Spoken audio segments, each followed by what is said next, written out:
And HD1 Burlington, Philadelphia, a Beasley Media Group station, live from the Comcast Business Studios. 97.5, The Fanatic. Now, the John Kincade Show. 97.5 The Fanatic and 97.5thefanatic.com. It is the John Kincade Show here, 97.5 The Fanatic. As John heads to the Dominican Republic, Bob Cooney here sitting in with you today and all of next week. We'll be here bright and early. Got Pat Egan here with me, Brendan Gunn producing. Happy Friday, boys. How's things? It's 6 a.m. Yeah, it is. It's usually that time this time every day. Same old, Bobby. Same old. Yep. Same old. Sun's Brendan, you all coming right? out earlier, so I can't complain about that. It's a Friday. It's not payday Friday. I'll tell you, we're here. that was my big takeaway. I didn't want to say it, but the fact that it's not a payday Friday, that was my big takeaway. And we got some good weather for a couple days there, and then it just immediately went away. We got real baseball this month. Real baseball this month. That's right. First day of the month. Kyle Cooney's birthday. Happy birthday, Kyle. Number 25 for him. Oh, that's right. Yeah. The big 2-5. After that, it's like It's downhill from there. After that, we don't celebrate birthdays. No?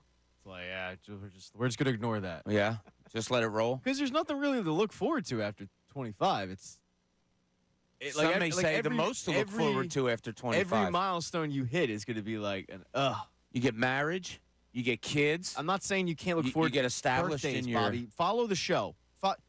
You said it's all downhill after 25. I said every birthday. You don't celebrate the birthdays. Because every birthday at this point, it's all downhill. You have a birthday coming up. I don't. Let's move on. It got canceled. There it is. Well, the familiarity of things, birthdays, months started. You talk about familiar things. Let's talk about Joel Embiid and injuries. Is it becoming all too familiar? I mean, we go through this yesterday. We get ready for him to meet with the media for the first time since he's been injured. He does that at the practice facility in Camden. And Pat had a great take that next week he's going to be evaluated, early next week reevaluated. And Pat already has laid out what he thinks the press release is going to say about Joel Embiid. He's progressing. We're going to continue to ramp up, and we'll reevaluate him in 2 to 3 weeks is what Pat thinks is going to happen.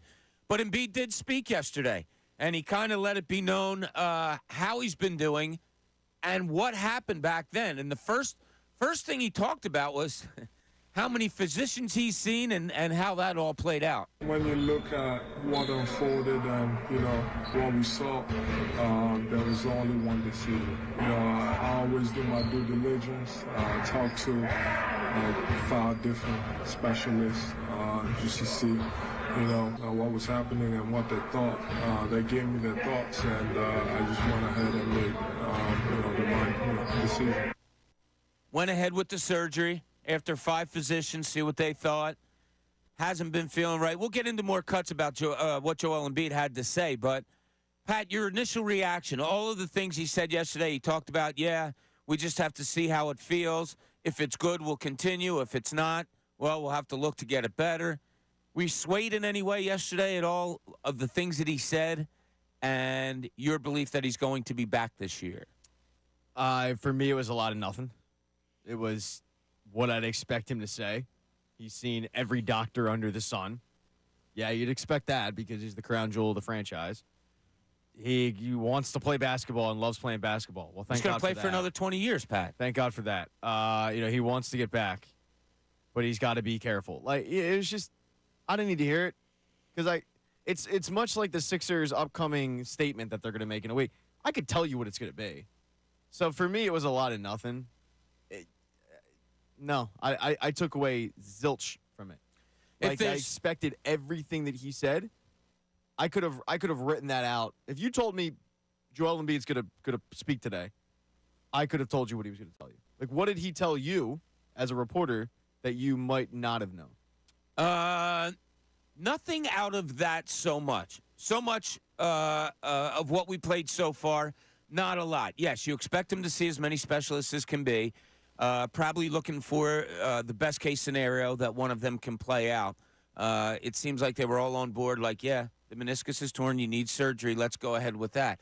But, Brendan, if we go with this next one, this next thing from Embiid is really what made me think, and I think is a pretty good talking point here, him talking about how long this has been lingering. My mindset is playing basketball, playing as much as I can.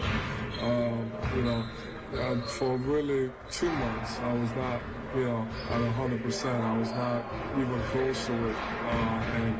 I just felt the need of, like I always said, giving my all to the team and just wanting to win because I know I can add that to, this basketball team. So there's nothing different I would have done. But like I always say, everything happens for a reason.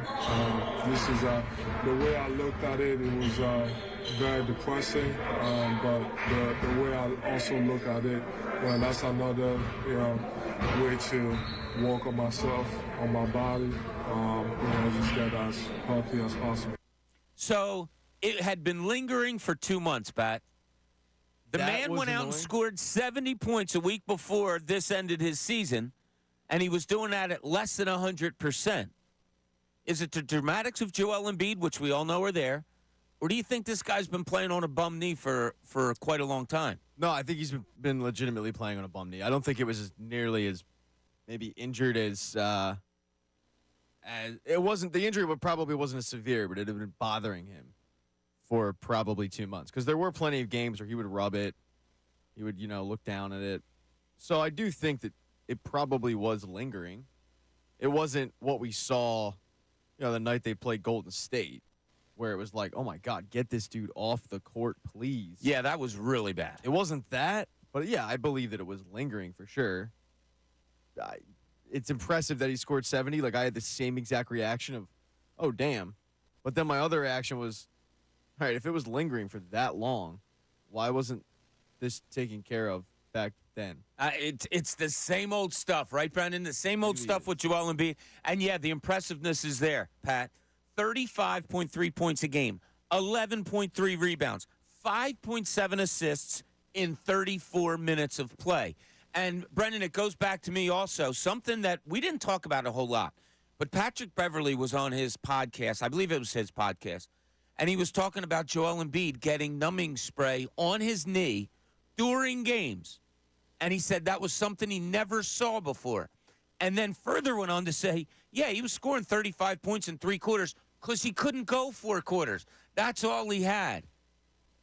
I don't know whether to be impressed or pissed off that they didn't take care of this sooner, Brendan. Yeah, to me, it feels like this injury was inevitable. Yeah, a guy, Jonathan Kuminga, fell on his knee, and it kind of seemed like a freakish injury. But at some point, I feel like this was going to happen if he was battling it for 2 months. They're putting numbing spray on his knee.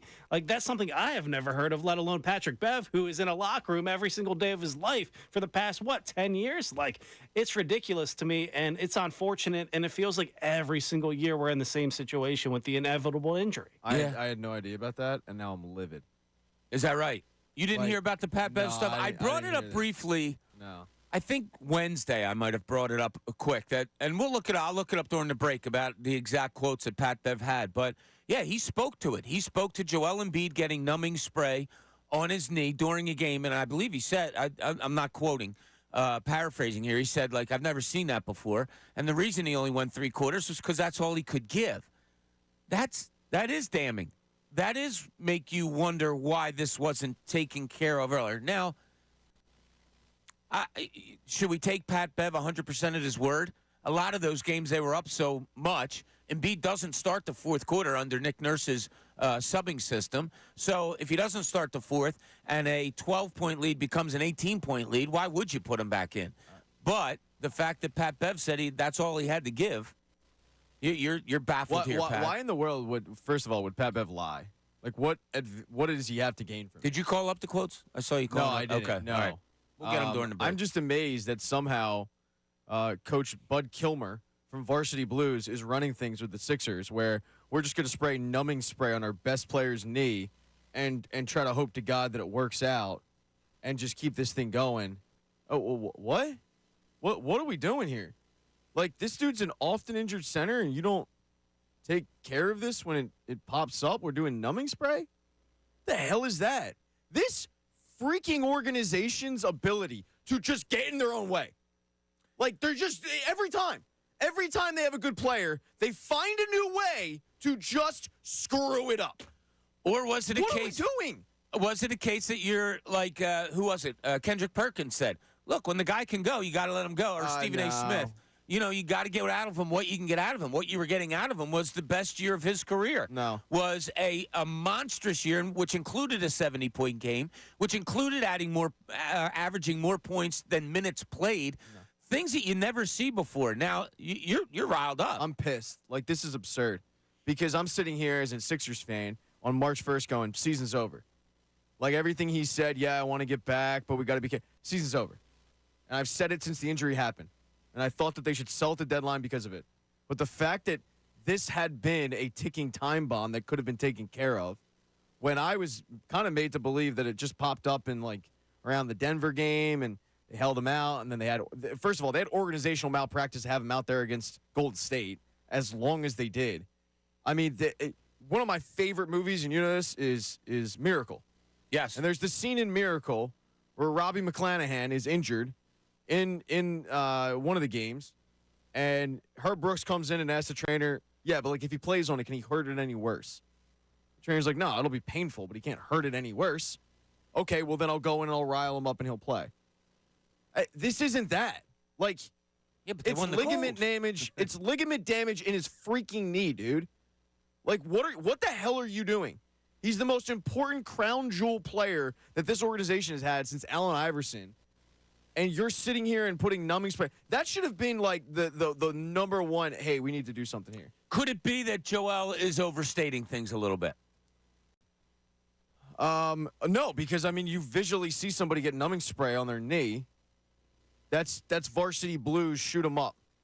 Shoot 'em up in the knee and get out there. Like, that is absurd. I'm amazed. And the problem, too, is this isn't a one-off with this organization.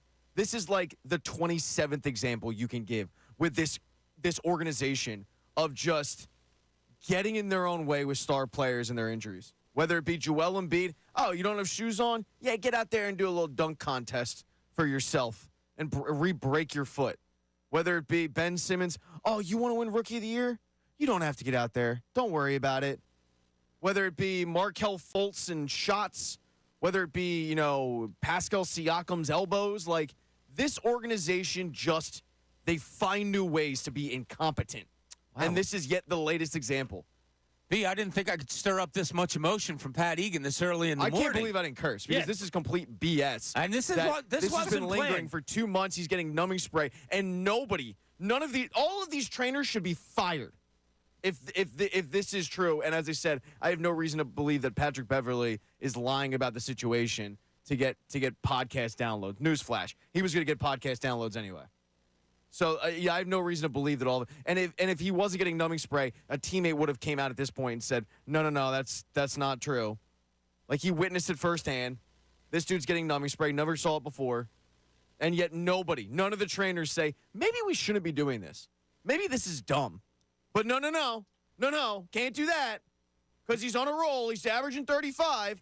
He's great. And, hey, I'm sure at 7'2" and 300 pounds, I'm sure that those ligaments will hold up for a regular season. We'll be good. The hell are we doing? Wow. I did not expect this out of Pat this There's morning. a guy that normally sits in the chair that I'm at right now. Yeah. That goes, holy hell. What in the holy hell are we doing? And that's how I feel about this organization. Wow.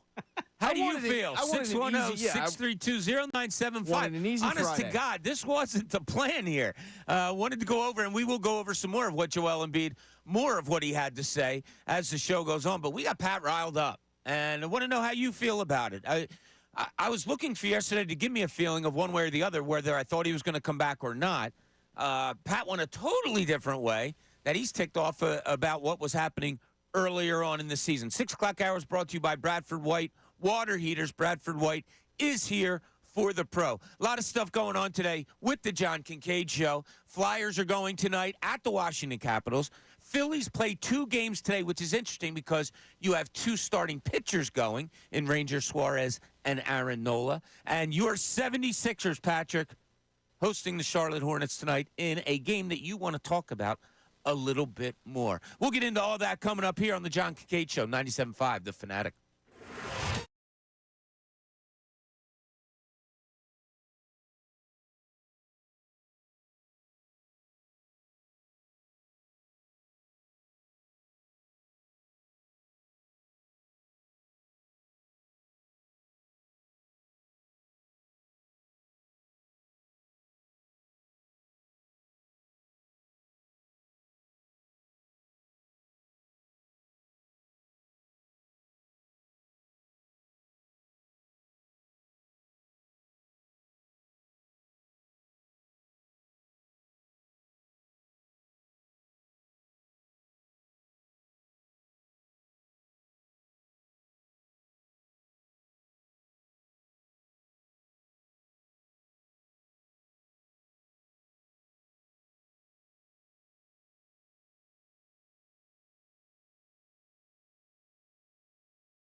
and 97.5thefanatic.com. Welcome back, John Kincade Show. Hope everybody's having a great Friday morning. Best work day of the week, according to many. Mine's Thursday. You guys like Friday. I like Thursday the best. I like Thursday. I don't know. I've always been that way. I said it before, like having classes on Thursday. I always thought was great because after you get done that, it was a night out. Because Friday you can always just get through anyway. It was like the start of the weekend to me. Friday's not a big deal of a day. You just go in and get it done. We're going to get it done here today. But, yeah, supposed to be a decent weekend, Pat. Nice weather, sort of, kind of. You got any special plans besides No, I got to nothing. get you out of this mood. I got nothing. I'm like legit. So annoyed. behind the scenes here, and we got a lot to talk about today. We still have the combines going on. We got some Eagles talk. I have some Phillies questions for you. I really think there's an audition going on here with the Phillies, which I love. I like that they have two starting pitchers going today, in Ranger Suarez and Aaron Nola in split games today. So a lot going on, and Flyers and Sixers also. But we hit a nerve with Pat early on, and was not planned. Yes, we were going to talk Sixers because we wanted to talk about Joel Embiid addressing the media yesterday, letting people know how he felt. Said he wasn't 100% for a couple of months before it went on, and then I tied it into Patrick Beverley and what he had to say on a podcast. And we have that, Brendan? All right, let's let the people hear what Patrick Beverley had to say about Joel Embiid. I'm going to play San Antonio Spurs, bum team, Charlotte, bum team. You feel me? I know I got to make 65 games. I got to see how the I'm going to make 65 games to get MVP. I'm witnessing people spray numbing spray on this man's knee during the game. Like, Vioxx, Toradol. I'm like, what the is that? I've never seen before. Just to get through the third quarter. People don't understand. He was giving 30 and 40 and three quarters because that's all he had. That, look, it is Pat Bev. I understand it. Grain of salt if you want to. Pat, I don't think you're a huge Pat Bev fan. I am. Yeah. So, yeah, do you take it with a grain of salt because when he leaves the team, does he have stuff to say about that team an awful lot of times? Yeah. But, I mean, is he doing that for show? He's talking about numbing spray, and he's never seen that before. This man's been in the league, 13, 15 years? Says he's never seen it before, and three quarters was all he had to give. Now, before when did this podcast come out? I think it was just a couple days ago. Yeah, recently. Because Yeah. I found the video on Richard YouTube, Jefferson, and it was right? like a day old. So I'll take another side here, Pat, just so we have some balance. If I'm the 76ers and I see what he's doing at 35 points, 11 rebounds, almost 6 assists in 34 minutes of play, and I see how great he is, and I see that my team is 26-8 in the 34 games that he played, and I say to him, how you feeling? And he says, not 100%, but I can play. Is it incumbent upon them not to play him? You have to save the player from yourself. You have to. With ligament issues, with knee issues, with big men, you have to save the player from himself. The player is going to want to play. You're the parent in that situation. You have to save the player. That's what separates Bush League organizations from the non-Bush League organizations. Oh, hey, we got Charlotte coming in on a Wednesday in December. And, our big man's knee's acting up. It's all right. We got numbing spray. That's what Bush League organizations do. The good organizations, they don't do that. Well, if you don't play him and you start to compile this 7-17 record that they have without him, Oh, well. more people would look at it as when you're losing that badly, that's what's Bush League. Oh, well. The issue I take up with it, the early part of the schedule was the easiest part. We all knew this, and now he's missing the hard part of the schedule where we're going to get a grasp of where this team stacked up in the playoffs. Now we don't even have any idea of it if he even does come back, and he played all the games in November, December, and January against the lower-tier NBA teams. So that's what's frustrating to me. I mean, he had that streak, what was it, 17 straight games of 30 points and 10 rebounds? And I think that's something like that. Look, I think that is a big part of it. Like, I think it was... They like to pad up the numbers for him? Not pat. Like, I'm not saying they were forcing the ball to him, but they like the streak. They like the fact that he's dominating the conversation. They like the fact that he was a marquee, pack-the-building player that they might not have had. The problem is we're in the situation now where it's March 1st, and I'm sitting here saying season's over, and I think a lot of people are agreeing. And it was because you couldn't see the forest of the trees. And you want to sit here and celebrate and, win games in December without being able to go like, hey, let's fix this now so that to Gunner's point, when the games really get tough and the schedule gets tough, we'll be ready. Because while it would have been frustrating had they shut him down in December, when you look at the timeline, that's probably about when the knee started being an issue. While it would have been frustrating, we would have said the same thing. Here we go again. At least then it would have been, well, he'll be back. Now we're sitting here having to hear from him say, I hope to be back, because the timeline doesn't really add up. Yeah, and maybe, because you're taking this stance, Pat, you know how I am. I always look at things the other way. Because I don't like that about you. No, and I'm not disagreeing with what I'm doing is throwing everything out there because it's all food for thought. It's all makes you think. What if they know that that's the best they're going to get? Like, he's always going to have some sort of ailment, hindrance. Injury might be too far because injury keeps you out. But just something that's not 100%. Yeah, that's Joel Embiid. And guess what? He's having the best year he's ever had this year with what's going on. I would have found it hard. I'm being honest. If I went to the guy every day and say, hey, how you feeling? He says, yeah, not 100%. The knee's hurting. And I have the box score in my hand that he went for 40 and 17 in 34 minutes the night before. Uh-huh. It's probably going in one ear and out the other. Probably. I don't know. I'd love to retort to that. Please to that do. Amazing point you had.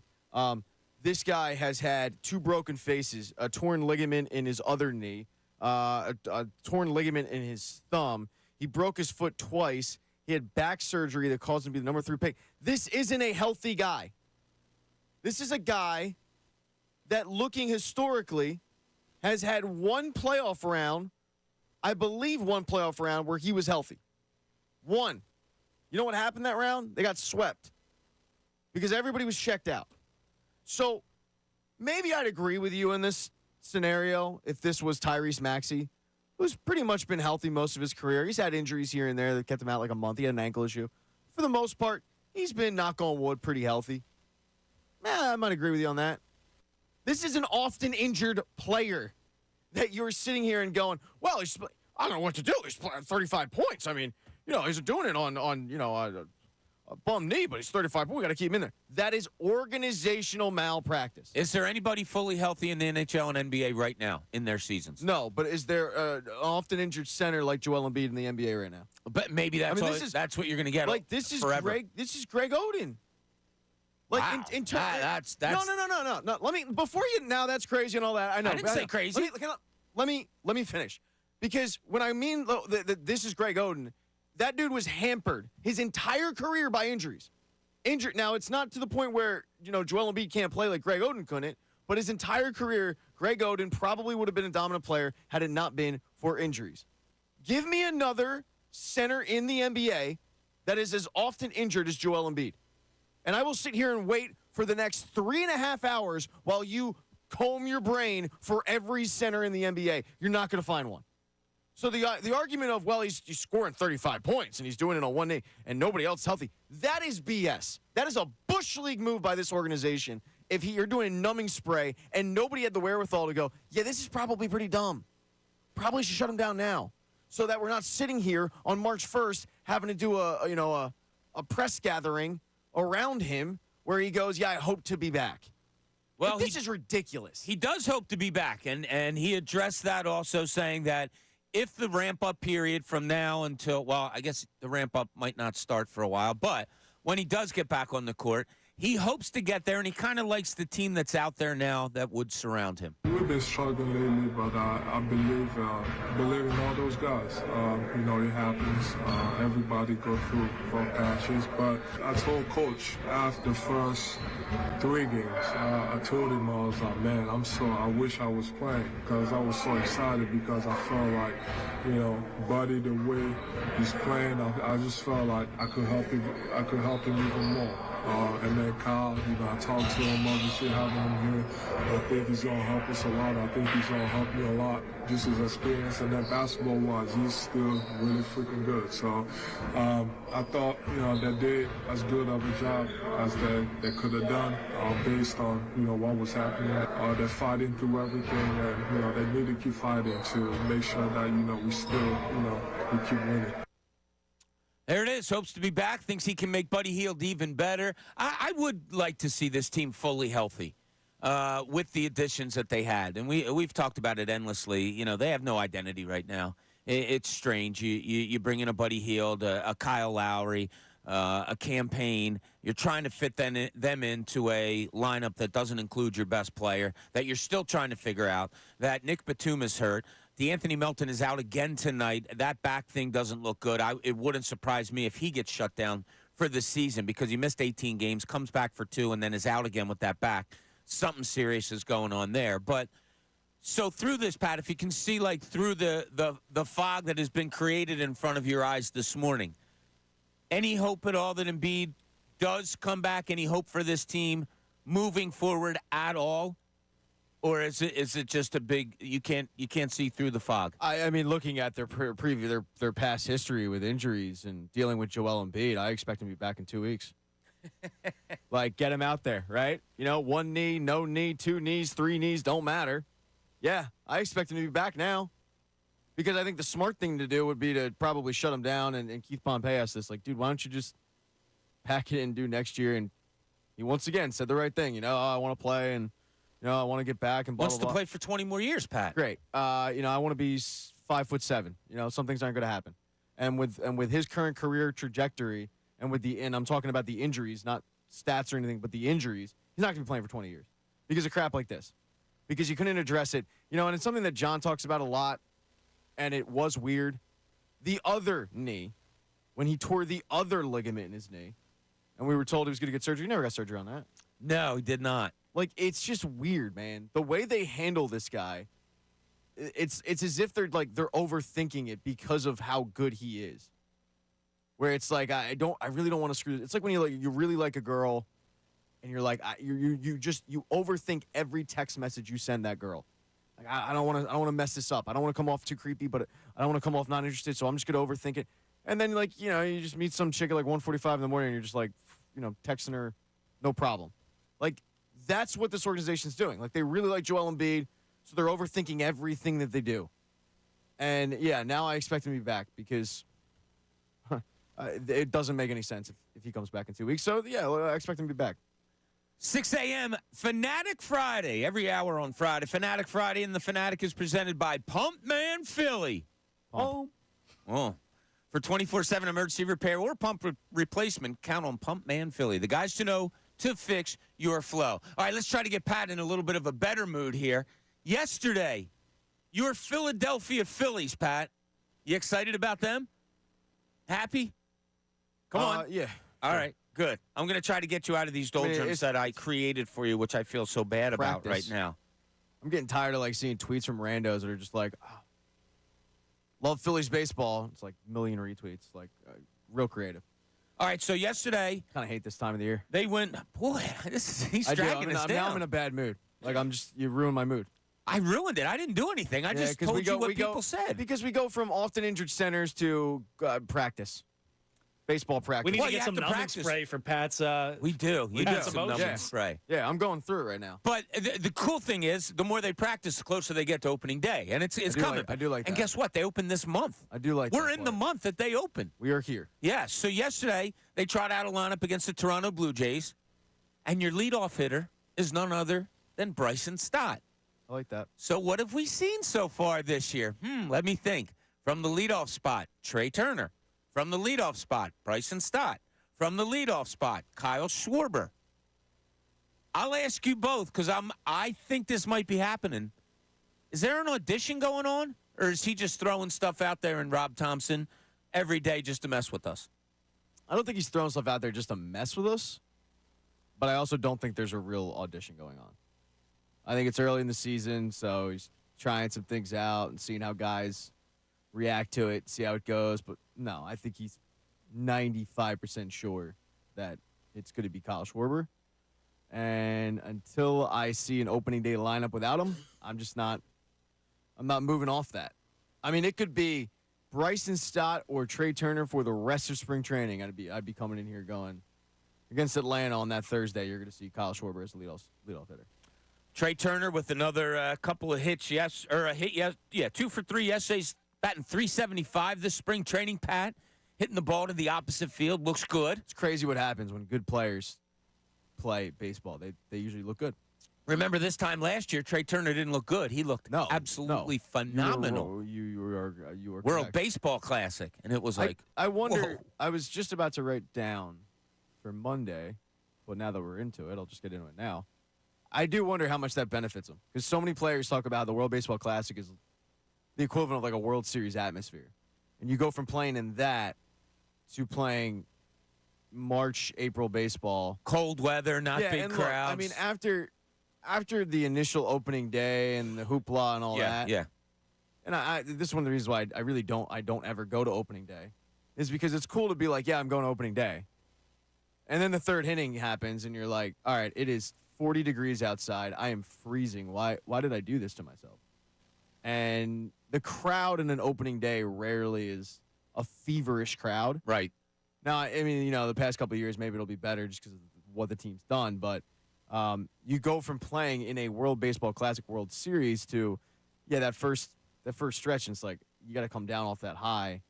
I think it negatively affects players. I don't know how much it affected him, but I do think that just being in a normal groove of spring training, going to opening day, gearing up for the season, I think it's going to do him some good. And obviously, he's performing well. Yeah, and the fact that he was going to a new team, right, Brendan? Like last year, he has the World Baseball Classic. He is the best player in the world during that Classic. Just unbelievable how good he was.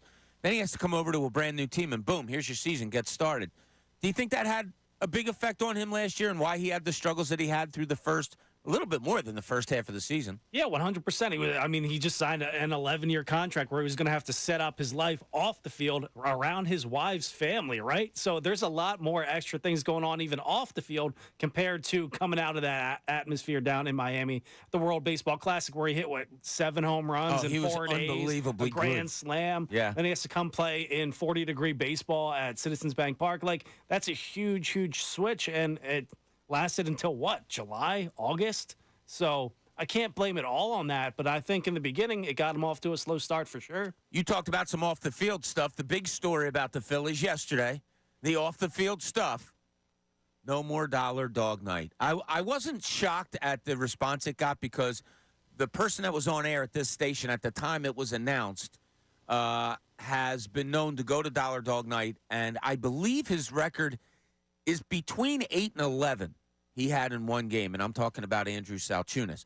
So he was a little riled up that dollar dog night was taken away. I see a lot of shrugging shoulders, who cares? I see a lot of people up in arms about it.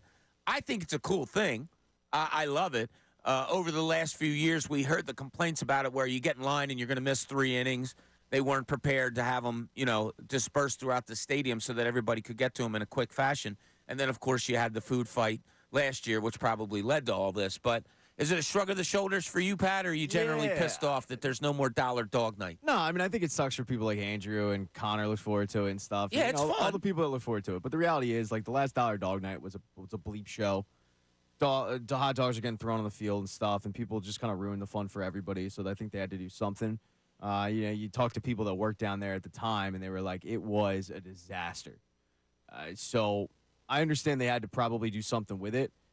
I was never a huge dollar dog fan. I like dollar hot dogs, don't get me wrong, but I never did what Andrew did. I would use dollar hot dogs to save money. So normally going to a game, I might have 1 hot dog. I would be crazy that night. I'd have 2. But I'd end up saving money, Bobby, because normally 1 hot dog's $4.50. Absolutely. I just paid $2. I'm still saving $2.50. So I was using it as a money saver.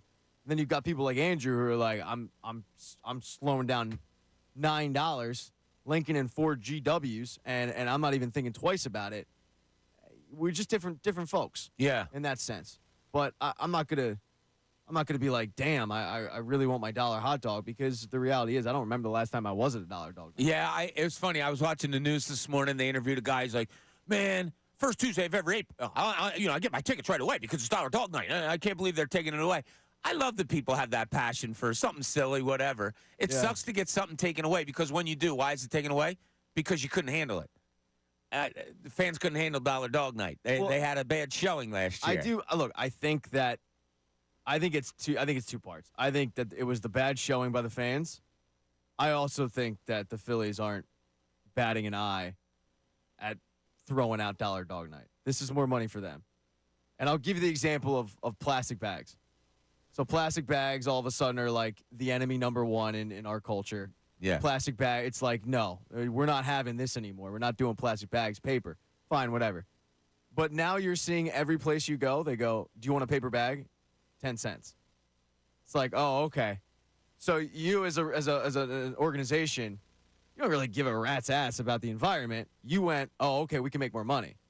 And I think that's what the Phillies did with this, where they went, do we really care that people threw hot dogs on the field? No, not really. But we'll act like we did. Do we really care? And we'll make money doing it. Do we really care that people were like chucking hot dogs in the stands? Oh my God, the horror. No, not really. But now we can make more money, and that's not the worst thing in the world. Yeah. And I'm not saying I wouldn't do the exact same thing if I were them, but trust me on this, the Philadelphia Phillies organization in Hatfield, they're not sad right now. No, they're not hurting for money They probably either, did a little fist pump when they went, all right, we can finally get rid of it. Yeah, Brendan, does it affect you at all?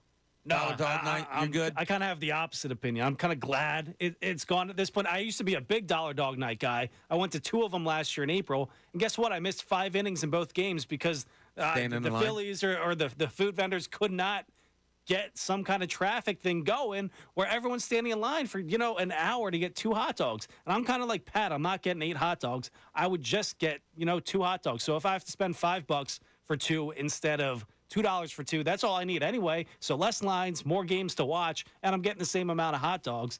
I can't complain about it, but I can see the other side for sure. Absolutely. A lot going on here today. If you have an opinion about the Joel Embiid thing, I thought we would just listen to what he had to say yesterday and then have an opinion whether he's coming back or not.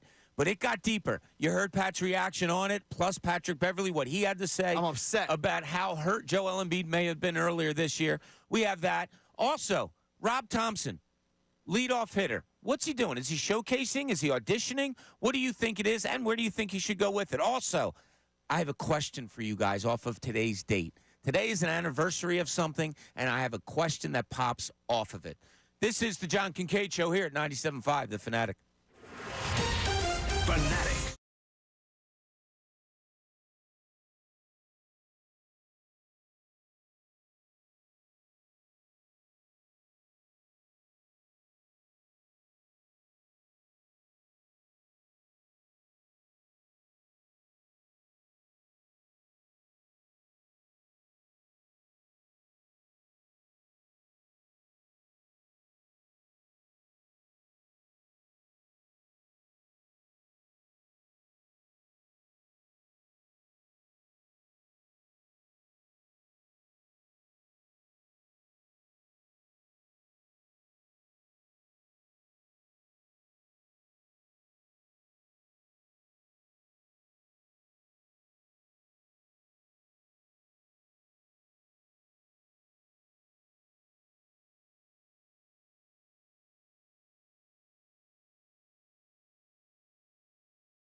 WBEN and WPEN HD1, Burlington, Philadelphia. A Beasley Media Group station. Broadcasting live from the Comcast Business Studios. Powering possibilities. 97.5 The Fanatic and 97.5thefanatic.com.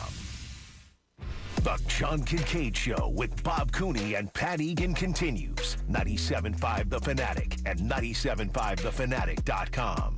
That's right. It is the John Kincade Show here, 97.5 The Fanatic. Bob Cooney, Pat Egan, Brendan Gunn. Getting it done as John hits vacation in the Dominican. You ever been to the Dominican, Pat? No. No, Brendan? No, I've never left North America. Yeah, I was in the Dominican once. We went for 5 days or something like that. My favorite part of it, while, all the great things about it, about being on vacation, was watching kids play baseball with stones and sticks. Yeah. Like, just unbelievable. A lot of them will use, like, cardboard as their gloves. Yeah. It was just. That's why they're so good. And the athleticism of these kids, watching them play. I literally did. I sat there and watched them play for about 15, 20 minutes because the wives were going around and doing some shopping stuff. The kids would hit the stone and drop the stick, and then watching them run, it was like, oh, my God, look how athletic that kid is. Yeah, and that's all they do. Yeah. So it's pretty impressive. That's why, they have such good hands because they're playing with makeshift mitts and on their sticks are broomsticks, so their hand-eye coordination is incredible. It's pretty impressive when you see it. Yeah, it is. So hope John has a good vacation. He'll be off all next week, so you're gonna have this crew all next week, right? I think we're all together next week. Yep. So we appreciate Haley and Silvana back there getting things done on the YouTube page, answering your phone calls, 610-632-0975. I do have some questions out there that I really want to hear your answers to. One being, how do you feel about this Joel Embiid situation? We dropped a lot on you. He came out yesterday, talked about, obviously, his wanting to come back, but also mentioned that he had been hurt for about 2 months, that he wasn't feeling well. And putting up those numbers that he did is just astronomical. How good can this guy be if he's 100% healthy? But anyway, your thoughts on that. And then we dropped in the Pat Bev audio from what he said on a podcast earlier this week, that they were spraying numbing spray on Joel Embiid's knee during the game, which is something that Pat Bev said he never saw before. And the reason Embiid wasn't playing in the fourth quarter and putting up all these tremendous numbers through three, because that's all he had to give. That never came up before. When we were watching the games, we thought it was great that they would get a big enough lead that he didn't have to play the fourth quarter, save those legs. Pat Bev now comes out and says, nah, things were a little different. That's all the guy had to give. So a lot going on there. Is Rob Thompson auditioning for that number one spot? Is it Trey Turner? Is it Bryson Stott? Might it be, again, Kyle Schwarber? Pat put it at 95% that it's going to be Kyle Schwarber. So all of those things. Give us your thoughts on that. All right, Pat, I got a trivia question for you. Brendan, you too. I said Pat first because he is the hockey guy. I was going through some notes last night about past sports. Wayne Gretzky. I got a Wayne Gretzky thing here, too. Who was the first defenseman to score 25 goals in a season in the NHL? Oh. Because he did it on this date back in, if I give you the year, it'll be a hint, back in 1970. Initially you go Bobby Orr. And initially you'd be correct. That's... Yeah, very good. Another thing I came across, Brendan, see if you like this. Wayne Gretzky on this date in 1988 became the all-time leader in assists in the NHL. And then he played for what, another 10 years? 1,050 assists he accumulated in his 9th season. He eclipsed the mark of 1,049 set by Gordie Howe in 26 seasons. That's how dominant Wayne Gretzky was. It's crazy. One of my favorite Gretzky stats is if you take away just his goals, he still has the most points in NHL history. Yeah. Yeah, it's that and the highest scoring brother combination in NHL history is the Gretzkys. And Brent Gretzky had 4 points. Yeah. Yeah, that's Wayne Gretzky's numbers, and I've told this story before, that I asked the question to the Sixers team at the time. We were in Toronto, and it was Gretzky's birthday, and they were doing a big thing about Wayne Gretzky all over the TV. So I went to every player at shoot-around that morning and said, who's the most dominant athlete of your lifetime? And that's how I put it, most dominant. Didn't somebody say Tony Hawk? Yes. It might have been Spencer Hawes, might have been Tony Hawk. Tony Hawk was mentioned. Tiger Woods at the time was mentioned. Now we're talking, this was probably like 2010, 11, 12, somewhere around there. Muhammad Ali. There was a plethora of Jordan, obviously, but there was a plethora of answers. That night, when I went back to the arena for the game, Elton Brand calls me over. He's like, "Yo, Kun, come here." And I was like, "What's up?" And he goes, "Now, how was it phrased? Was it most dominant?" Because the team was talking about it. So it was cool. Bobby over here, huh? But nobody Bringing said the Wayne. team No, together. the point was nobody said Wayne Gretzky. And that's my number one above everything else pretty much in my lifetime. I think Wayne Gretzky's the most dominant athlete. Yeah, I think for that question, it's the audience. You're asking basketball players. Sure. My initial thought would be, even if you didn't clarify basketball, my initial thought would probably be, oh, basketball player. And Michael then, Phelps was another answer that came to my mind. And I'm then I sorry. might go the obscure, you might think about, like, all right, like a Michael Phelps is a great answer. But Gretzky, and we were talking about before the show about this, like, what guys like McDavid and Austin Matthews, they're scoring goals, Austin Matthews scoring goals at will. To treat the best players in the world as if they're beer league players is, I can't fathom having that much talent. And Wayne Gretzky was that. Like, How much of and the Gretzky fact did that you get to Gretzky's- see? Like, where was that? When When were you born again? 89. Okay, so you didn't see. probably his- last like 4 years. Yeah. like, that I remember. But the fact that and this is, I think, the most impressive thing about Gretzky, the fact that he transitioned from wood stick to composite stick is not easy. And he was able to do it. And they all had to do it at that point. I mean, obviously, because the wood sticks were getting ushered out, but composite sticks started coming in the game, and he was fine. And he's just, he was pretty dominant, Bobby. I mean, Yeah. you look at his numbers, and they're insane. Oh, it's ridiculous. Every once in a while, I'll still look up on HockeyDB, like Wayne Gretzky's just stats, and you can't fathom having in this day and age that many points. Yeah, it was so cool when the paper came the next day, because it was a different time, obviously. I'd open it up, and the first thing he did was you look and you saw that Edmonton played in 1, 2, 3. Yeah. Oh, he had 4 goals, assist, 1, 2, 3. Oh, 7 points for him last night. That's how dominating he was. That's how great Gretzky was. I know he's an enemy of the state here, well, at least half the state, but there was so much pressure put on Sidney Crosby when he was coming up, because Gretzky said when he was like 15 years old, if there's one guy that can break my records for points, it's Sidney Crosby. Now, Sidney Crosby's not going to break his record with points, but he's one of the all-time greats, lived up to the hype. And to do that with that much pressure is really impressive when you have the greatest player of all time saying, all right, if there's one person that could possibly do it, it's this kid. And, those guys don't come around very often. The Gretzkys of the world, Crosby's another one, Ovechkin. Well, it's funny. It's funny you bring that up, because one of the reasons I kind of jotted this down, not only for the greatness of it, beating a record that a guy established in 26 years, and you did it in your 9th season, but was that you casually said the other day, you were like, Ovechkin, probably the all-time greatest scorer in hockey, and then moved on, and it hit me in the head. I was like, is that how great Gretzky was that we just take for granted?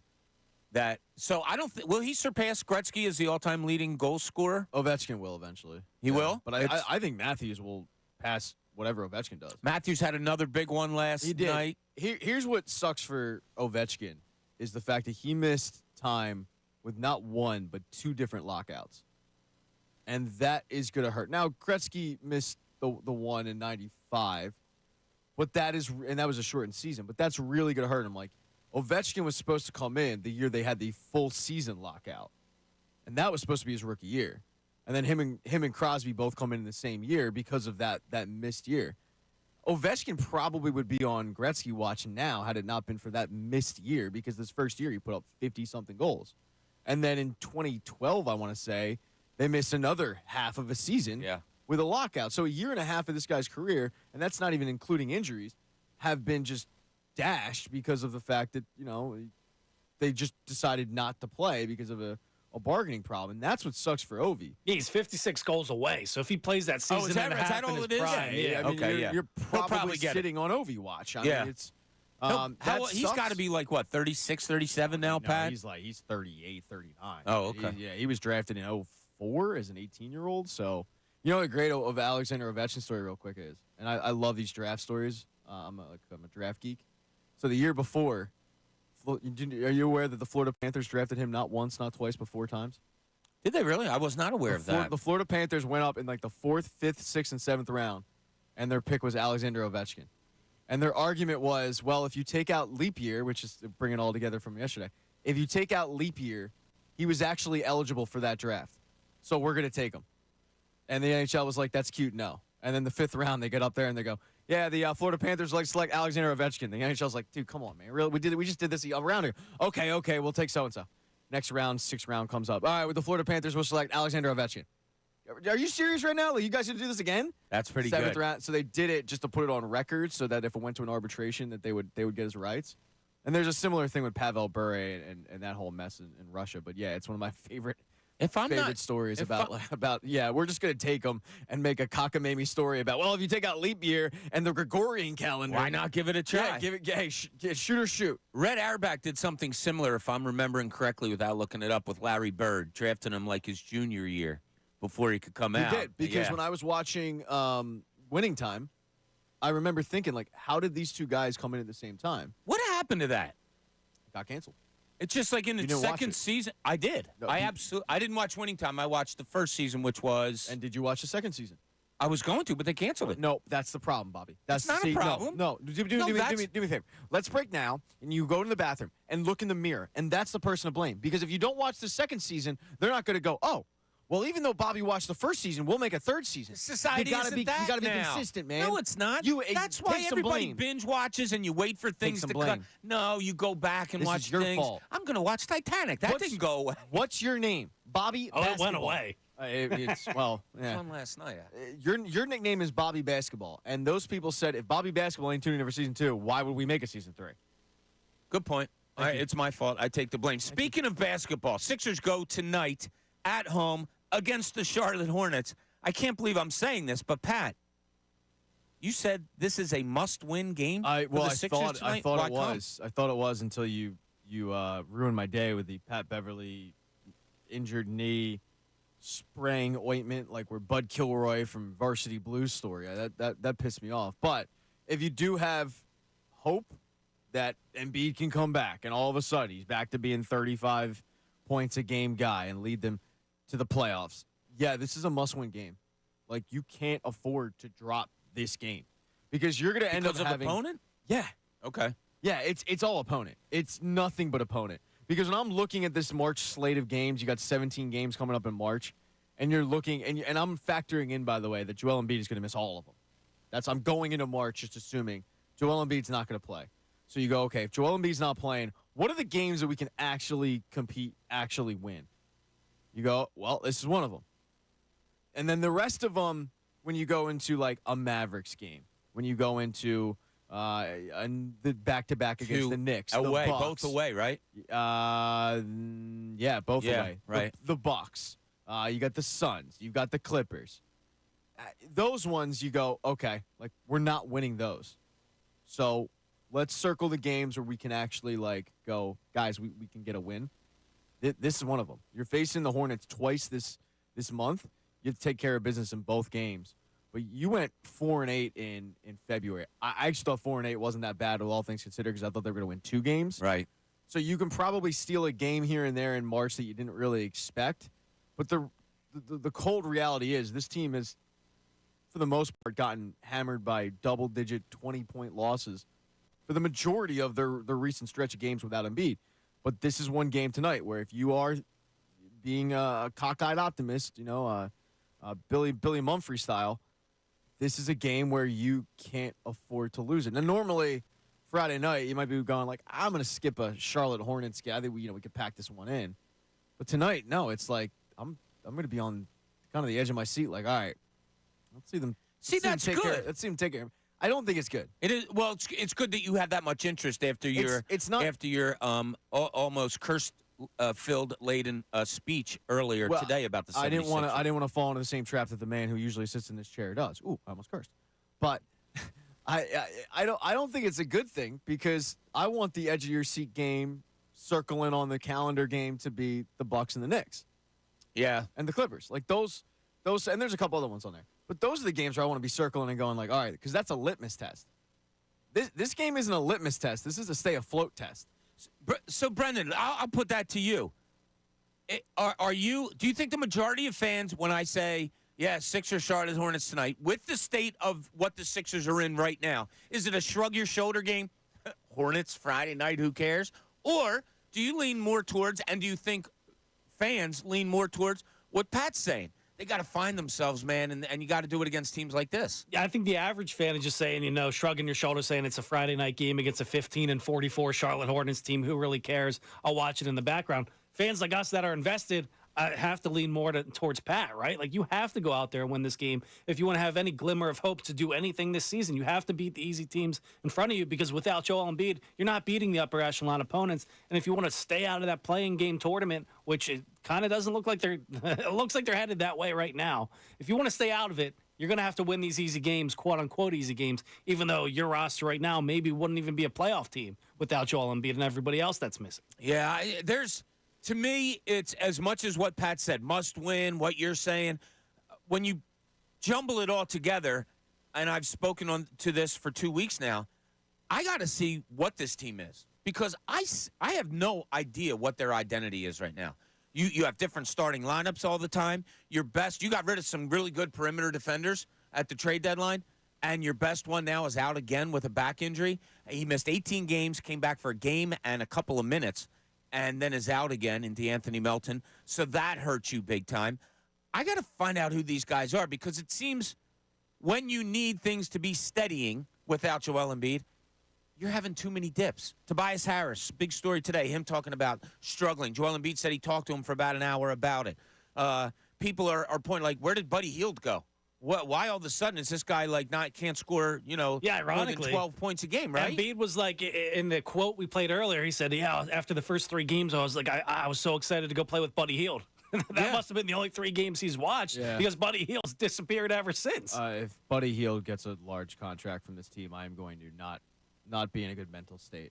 Well, you're not right now. I'm not. I'm broken. Like, I went out there and Haley was like, I've never seen you this animated at 6 o'clock in the morning. And see? You see the emotions I can pull out of you, Pat? I'm not. I mean, I didn't have my coffee. I'm running on 3 hours sleep, and then and I'm like kind of dragging, and then all of a sudden you drop that Pat Bev audio, and I'm like, woke up.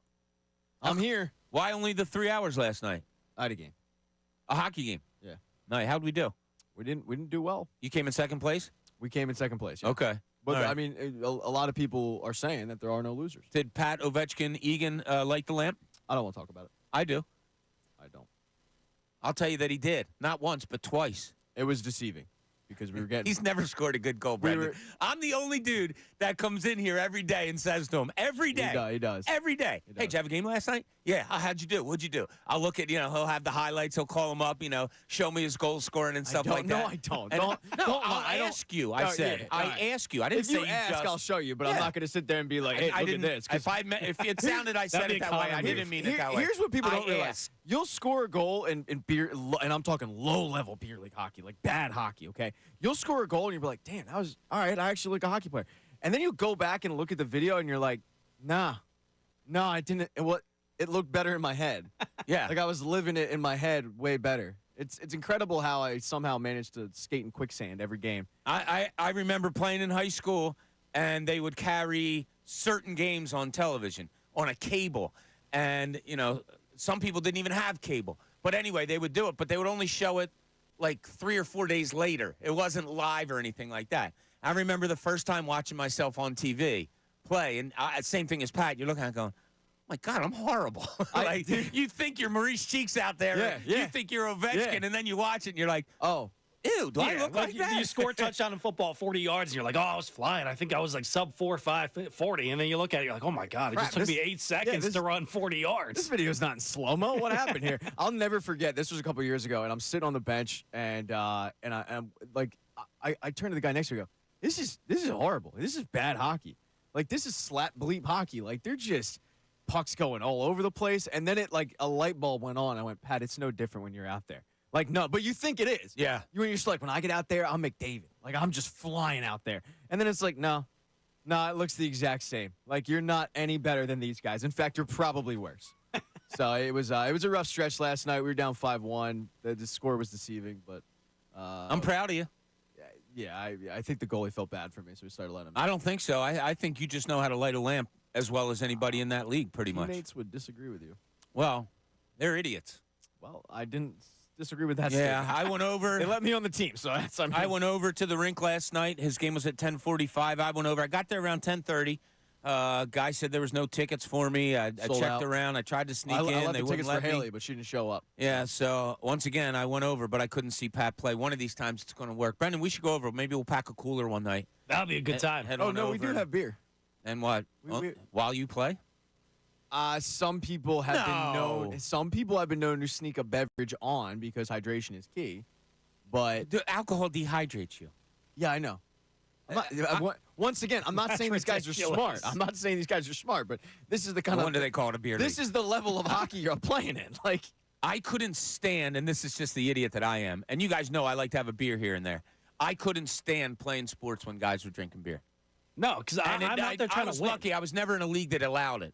Even when I played softball for 10 years, it's pretty rare. you weren't allowed to drink beer during a game. yeah, it's pretty rare. Like I don't want to it's go to your pretty games rare. anymore. That's fine.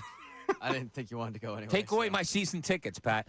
All right, 610-632-0975. On this beautiful Friday, John is out. He's on vacation today and all of next week. Give us a call. Let us know how you feel about the different topics we're talking about. We got Joel Embiid. We talked about the Phillies, the leadoff position here. That can be debated all the time. But Rob Thompson has thrown in Bryson Stott. He's thrown in Kyle Schwarber, and he's thrown in Trey Turner at the leadoff spot already so far in spring training. Where do you think he's going to go? 610-632-0975. When we get back, interesting topic here. Brendan wants to talk about some lying might be going on. This is 97.5, The Fanatic.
never seen before, and also went on to say that Joel Embiid gave you all that in 3 quarters because that's all he had to give. So, like, not great news there. The news that you were mainly looking for was Embiid to say, yeah, I hope to be back. He did say that.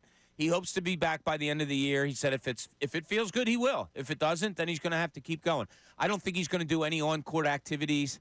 They're going to give us an update early next week, probably Monday, Tuesday, and that update will probably include what activities he's going to do moving forward. So time is getting short.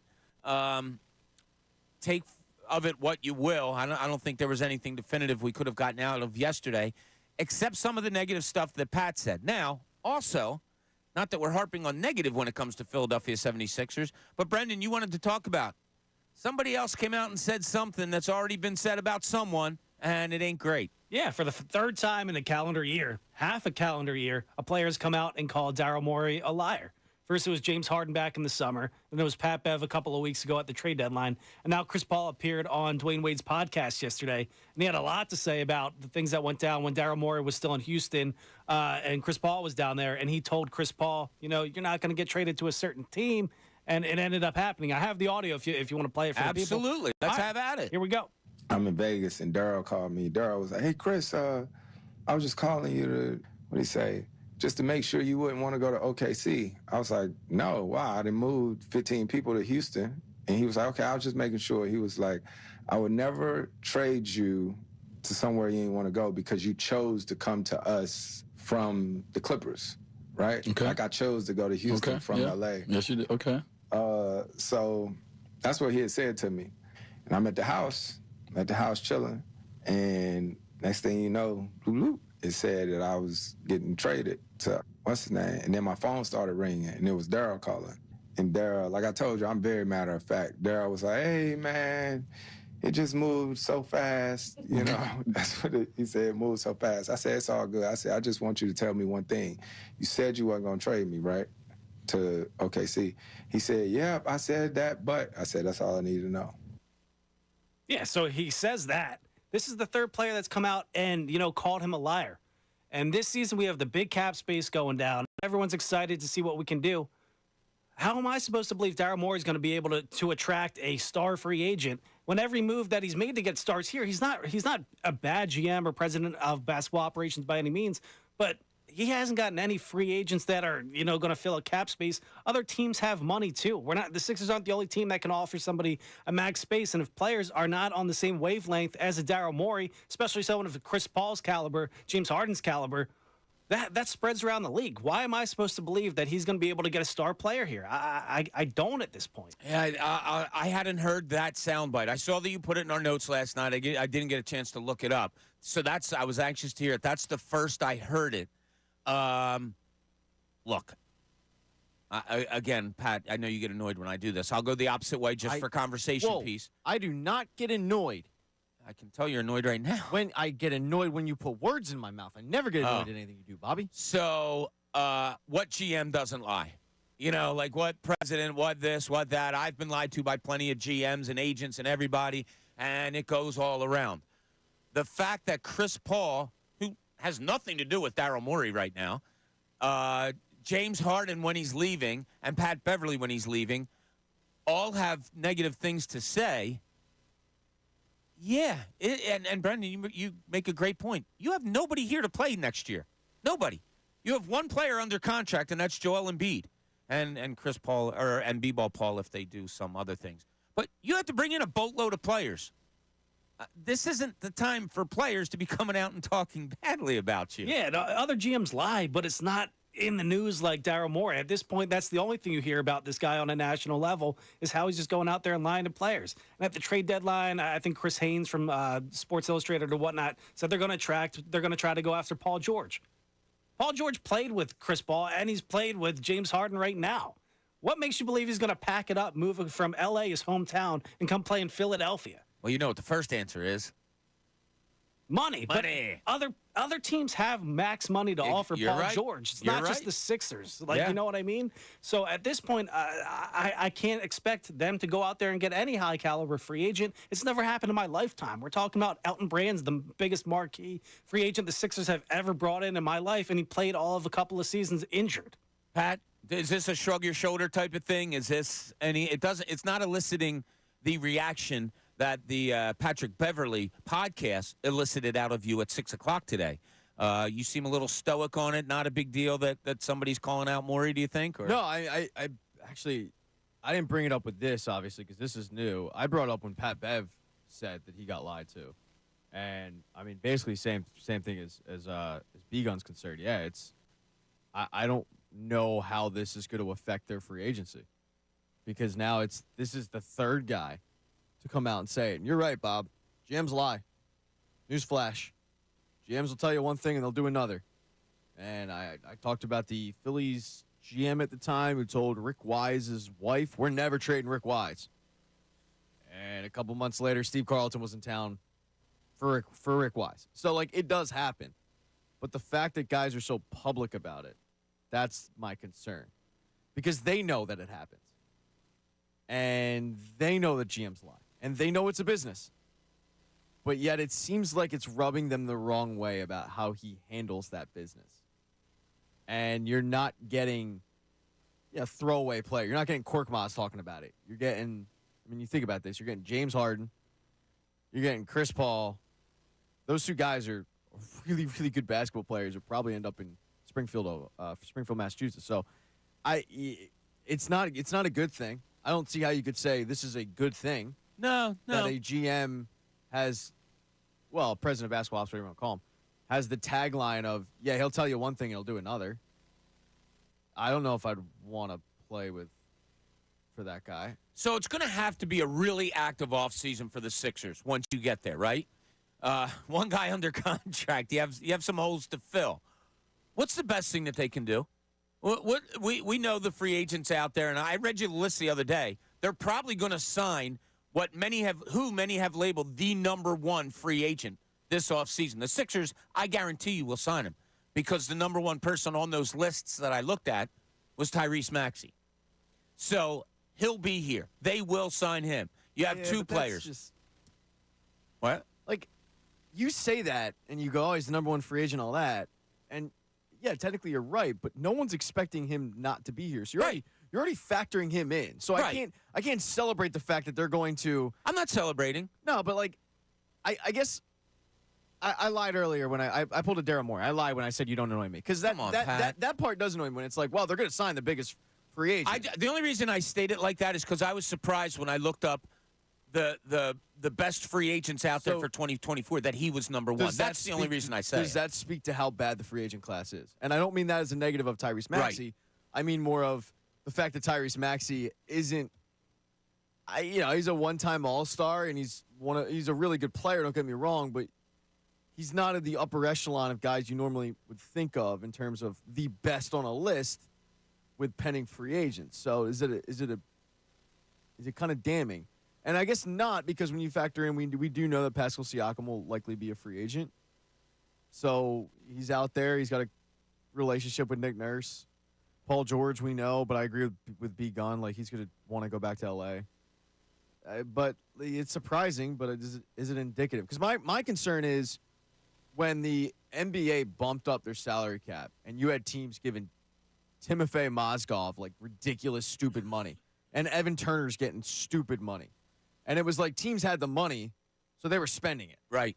My fear is the Sixers will have the money, and they're just going to spend it. And they're going to spend it unwisely on somebody because they couldn't attract a top-level guy here. They couldn't attract that Pascal Siakam, Paul George type. So they'll overpay for some guy, and then we're right back into Tobias Harris 2.0. You're going to have to do that because Daryl Morey's good at acquiring players through trades. Like Bob said, who's on the roster next year? Embiid. You're not trading him. I wouldn't think that's the direction they're going to go. So how the hell are you going to get an upper echelon player here if they're not going to sign here? Like, it makes me so angry because this was their window to do it, and nothing's going to work out. Look, you need players here next year. You have to fill out 15 spots. Like, you have to. So let me give you names, yes or no. And just yes or no, because they're going to have money to spend. They will have money to spend. You can bring back these guys. Buddy Hield. I would do it because I think he'd be a good player around Embiid, but not Tobias Harris level money. Pat? Buddy Hield. No, not Tobias Harris level money. But I'm leaning more towards. I'm fine with him coming back. I just know that, to Brennan Gunn's point, they're going to overpay, because it's the same problem with Tobias Harris. You traded for him. Now it's like, well, we traded for him and we have cap space. Why wouldn't we bring him back? We want to see Buddy Hield for a full season in Nick Nurse's system.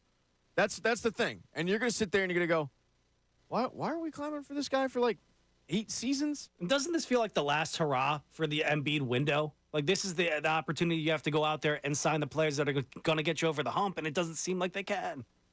I think I know your answer to this question, but I'll throw it out there anyway. Tobias Harris. No.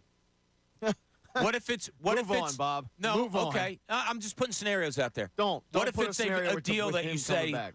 wow, they got him that cheap? No. You need players. Yeah, you do. The veteran Okay. minimum You I would do. sign him for. Yeah, exactly. Yeah. All right. I would bring Tobias Harris back for a crumble cookie. All right? That's what I bring him back for. The Sixers fans want to trade me for a crumble cookie. I saw a great tweet from a guy. I forget exactly what it was. He goes, "Yeah, we would trade you for a crumble cookie because those are consistent. They're consistent, and you're not. So that's why we would trade you for a crumble cookie. No, I'm not bringing Tobias Harris back for more than a veteran minimum. You can kick rocks, Toby. Oubre. Yes, but depending on the price. You're going to have to pay him a little bit, probably. Yeah, you got him dirt cheap this year. With the healthy Embiid, I think Oubre's a great player to play around Embiid. Without him, he's, disappeared. So with an Embiid on the court, yeah, I would bring him back. Yeah, it's interesting. All the moves they're going to have to make. Tasty Cake Dom. What's going on this morning, Dom? You're on 97.5 The Fanatic. Hey, Bob. How you doing, Pat. buddy? Well, I really want you and Pat's opinion on this. So Pat just took another shot at Tobias Harris. Right? I did indeed, because I'm an assassin shot taker. But Pat, what has Nick Nurse done to unlock Tobias Harris? Like Bob, the Celtics game, right? Jason Tatum is having a mediocre game for 3 quarters, right? The Celtics made a concerted effort in the fourth quarter to get Tatum going, right? What is Nick Nurse doing without Embiid to get to like Bob? I've told you this 80 million times. I always bring this point. Tobias Harris is the best post-up player the Sixers have. He's great with his back against the basket. Do you see that happening 3-4 times a game? I don't. Yeah, no coach that they've had has ever tried to, in your words, unlock Tobias Harris, right? When Brett Brown was here, told me flat out, we don't call plays for him. We have other offensive options. He just has to look to get his. It looks like while he was here that Doc Rivers did the same thing. And now you have Nick Nurse, who wants a ball movement, an offense that goes through Joel Embiid exclusively, and then you have Tyrese Maxey. That Tobias Harris, once again, is not someone they're looking to unlock. I want to answer Dom's question. Why is it always everybody else's fault but Tobias Harris's? Why is it always we have to get him going? Why doesn't he demand the ball? Why is it the fact? Wait, Dom, real quick. Why is it the fact that in a pivotal Game 7, where you need it, you need that or your season's over? Why is it that Tobias Harris, his last time he touched the ball past half court, was 7 minutes and 55 seconds left in the fourth quarter? Why was it that Tobias Harris's last shot in that game came with 6:19 left in the second quarter? Why is it always everybody else's fault? Why doesn't Tobias Harris demand the ball? Because I'm at the point, Dom, where Tobias Harris could literally be the only player on the court somehow, and he'd find a way to be the third option. Well, Pat, my response to that is because I've never once in all the years Tobias been here see him have the clipboard drawing up a play for him. So why is it that Kelly Oubre finds shots? He doesn't. And Buddy Hield finds shots, and Tyrese Maxey finds shots, and everybody finds shots except one guy. And one guy, it's let's make excuses because we need to coddle Tobias Harris. Like, this is and I love Dom, and you know that. We all love and Dom. Dom is an incredible basketball guy. We can talk but the sports and still love each other. Tobias Harris comment is always like, well, he's the third. The excuse making. Like, Tyrese Maxey found a way to step up his game without Embiid, and somehow Tobias Harris is still the fourth option.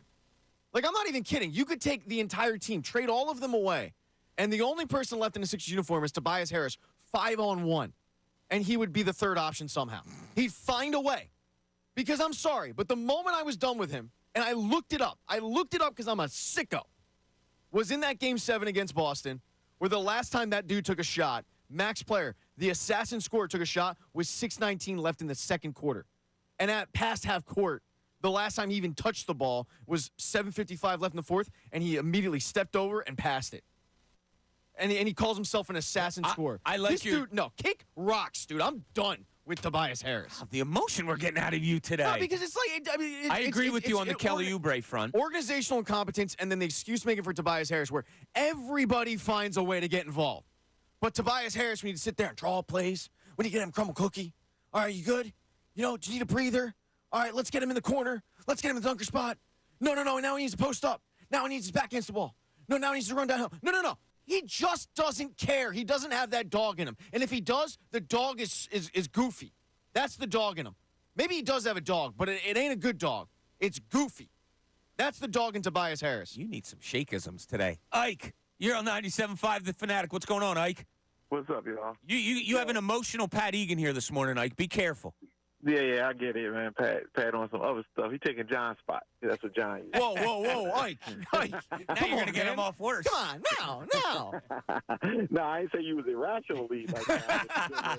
You're emotional like that. But no, here's my thing. When y'all talk about the free agency, I feel optimistic for one.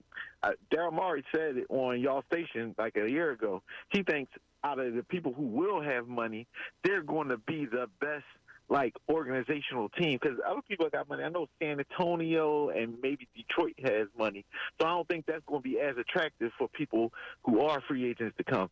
Second of all, when you talk about Paul George, I kind of wonder, with that money, because with the new salary cap thing, are they going to sign Harden and let Paul George go? Because they can't. They made it very hard to have three max type players, right, or whatever like that. A reason why they probably targeting Paul George. Another thing I would say is that we also have the former MVP that people might want to play with. I'm going to get a lot of better shots off of this, because look at it. Everybody killed Embiid, but Maxi played well in Embiid. Harden had a bounce-back year with Embiid. Ben Simmons played better than any time in his career with Embiid. I think that a lot of players in the league got a little bit of a respect for Embiid and what he could do to raise their game. And I just think that I'm optimistic about that. Clean slate, I'm with you, Pat. Get rid of Tobias, because it's over. He did what he did or whatever. Let him roll or whatever. All right, Ike, real quick. Give me two other players you'd bring back on this Sixers roster, because you're going to have nobody next year except for Maxi and Embiid under contract. I'm bringing back Ricky Council. All right. And, I'm bringing him back, too. Yeah, and probably I'm not even going to count the other guy, Aquarius, because I would bring him back, but he don't count. Shoot, I ain't going to lie to you. Oh, I'll probably bring back Buddy Hield, as long as the number right. All right. Ike, thanks. Appreciate it, buddy. Buddy Hield and Ricky Council the fourth. Joel Embiid, Tyrese Maxey. Buddy Hield and Rick. Yeah, they're gonna have to bring some guys back. I just don't want them to make a stupid move. Yeah, and bring back it to that worried me when and I understand that Daryl Morey's not gonna come on our airwaves or any airwaves for that matter and go, oh yeah, we can't wait to move on from that guy. What a mistake that contract was. I don't know what Elton was thinking when he made that. No, he's not gonna say that. Of course he's gonna say, yeah, we're interested in well, of course, and we like him and do all that. But so the last time we had Morey on, I think you were both here. I was. He hinted at Tobias Harris maybe coming back. That's what I'm saying. Yeah, that's what I'm referring to. Right. But I expect him to do that. But the way he did it, contract. The way he did it didn't, to me, I didn't come off as, yeah, that's cute. I came off like, I think he's really thinking of it. No, I don't know. You don't? I don't. I mean, I don't think he's. Yeah, to Brennan Gunn's point, I think if the price is right, yeah, why not? Okay, I can rip Tobias Harris all I want, but I'll take Toby on the veteran minimum. But this is the NBA, and Toby's going to get overpaid by some, probably the Charlotte Hornets. Yeah, the Detroit Pistons were trying to make a move for him, and they've won 3 games. Yeah, let him go to. Yeah, exactly. Let him go to Detroit. Get that veteran leadership in there. They need it. But no, I don't think there's a chance in hell that Tobias Harris is back. Interesting stuff here today with your 76ers. You also have to factor in that Tobias Harris and his team, like his dad's his agent. Yes. They're pretty delusional. Like, they're very, very delusional. I mean, this guy truly believes he's an assassin scorer. And I harp on that quote in the offseason. But, like, his view and Tobias Harris's dad's view of his son, understandably so. I mean, it's reflecting and his blood. client. His client. But the view that they have of Tobias Harris is so warped that it's not based in reality. And because of that, they're going to go out there and go to the highest bidder. They're not going to go and say, look, you're a decent player, but you're not what you claim to be. So let's find a good fit. Let's do this where you can win. No. Like, it was the utmost importance of that they got max money. And he's not a max player. He's not even close. So they live in a fantasy world where Tobias Harris truly is an assassin scorer. Yeah. And they will go out there and try to get assassin scorer money. Well, good for them. That's what every player does in every sport in all the world. To watch some other team make that mistake. Yeah. I wonder what his contract will look like after this year. I wonder what team scoops him up. Is he a fit to a team that's growing, like a San Antonio, that might want that veteran leadership or something? I don't know. This is going to be a wild offseason for the Sixers when you're talking about two guys on the roster pretty much. I just don't need Tobias Harris coming back. Yeah, I'll tell you. Excuse making is absurd. I never really thought about it all that much before, but when we had Daryl Morey on, I kind of put it in the back of my head. When the discussion comes, I might be leaning towards he might bring him back. I think you forgot more basketball than I'll know, but I don't. And it's part of it is like I don't know how you can. Hey, it's a Fanatic Friday here on The Fanatic. It's presented by Pump Man Philly. Pump. For 24/7 emergency repair or pump replacement, count on Pump Man Philly, the guys to know to fix your flow. I brought up a little bit earlier with the Wayne Gretzky thing, and maybe it's a topic we'll dig into a little bit more about Wayne Gretzky becoming the career assist leader in the NHL after only 9 seasons, eclipsing the mark of Gordie Howe, who it took 26 seasons to accumulate. But my friend Eddie Wheeler sent me a text. He said the most dominant athlete of his lifetime, he's a little bit older than me, Hank Aaron. Pretty good one. If you look up, Pat, you're a numbers guy. Hank Aaron, we all know, okay, he was the all-time leading home run hitter. But if you look up his numbers by years, he is amazing. He was, man. And I got to see as a little kid my first Phillies game. Hank Aaron was playing for the Atlanta Braves. Yeah, he hit a double to win the game 2-1. It was like a Tuesday night. Yeah, I was like very jealous of that. 7, something like that. And the ball was hit down the left field line, but it was hitting a spot that we couldn't see the left field line. So I never really saw the ball, but I just saw the guy running around the base. Yeah, so I saw Hank Aaron play one time. That's how old I am. All right, when we get back, a lot more to talk about. Feel free to jump in. We've have a lot of subjects flown. We'll hit on some Eagles. We have some questions about them also. I have one that I want to put out to you. 610-632-0975. This is the John Kincade Show here at 97.5, The Fanatic.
thefanatic.com.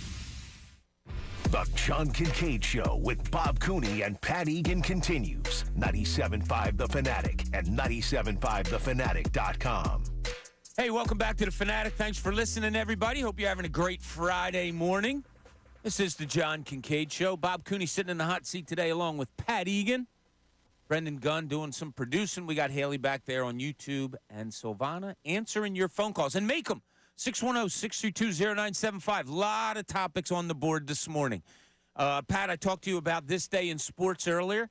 I'm going to put a little trivia question out to you and Brendan Gunn, and I want you to answer this seriously. Okay.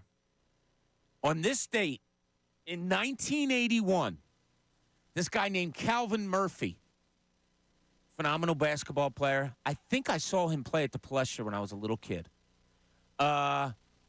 Missed a free throw in the NBA while playing for the Houston Rockets. It broke a streak of a record at the time, and I don't know if it's been broken, of how many consecutive free throws made. And be serious on that. No, I have seen this before. 75. What do you got, Connor? 68. 78 straight free throws in NBA competition. That's pretty cool. Yeah, it's absurd. Yeah, that's not bad. Sorry. So he was a diminutive guard, real short, like 5'6", 5'7", something like that. I think he went to Niagara, came to the Palestra and scored like 1,000 points in a game against one of the Big Five teams. My dad used to tell me about him. But also, no, I'm wrong. Was Calvin Murphy the baton guy, or was that? I think Calvin Murphy. Look it up. I think he was a world-class baton twirler also, if I'm not mistaken. I could be mistaken, but you know what? There's nobody out there that knows who the hell Calvin Murphy is, so it doesn't really matter. He is a baton world champion. Ha! How about that? Thank you, Gunnar. Thanks for backing me up. I appreciate it. You know, we love good athletes in this place, Pat. We can confirm. Yeah.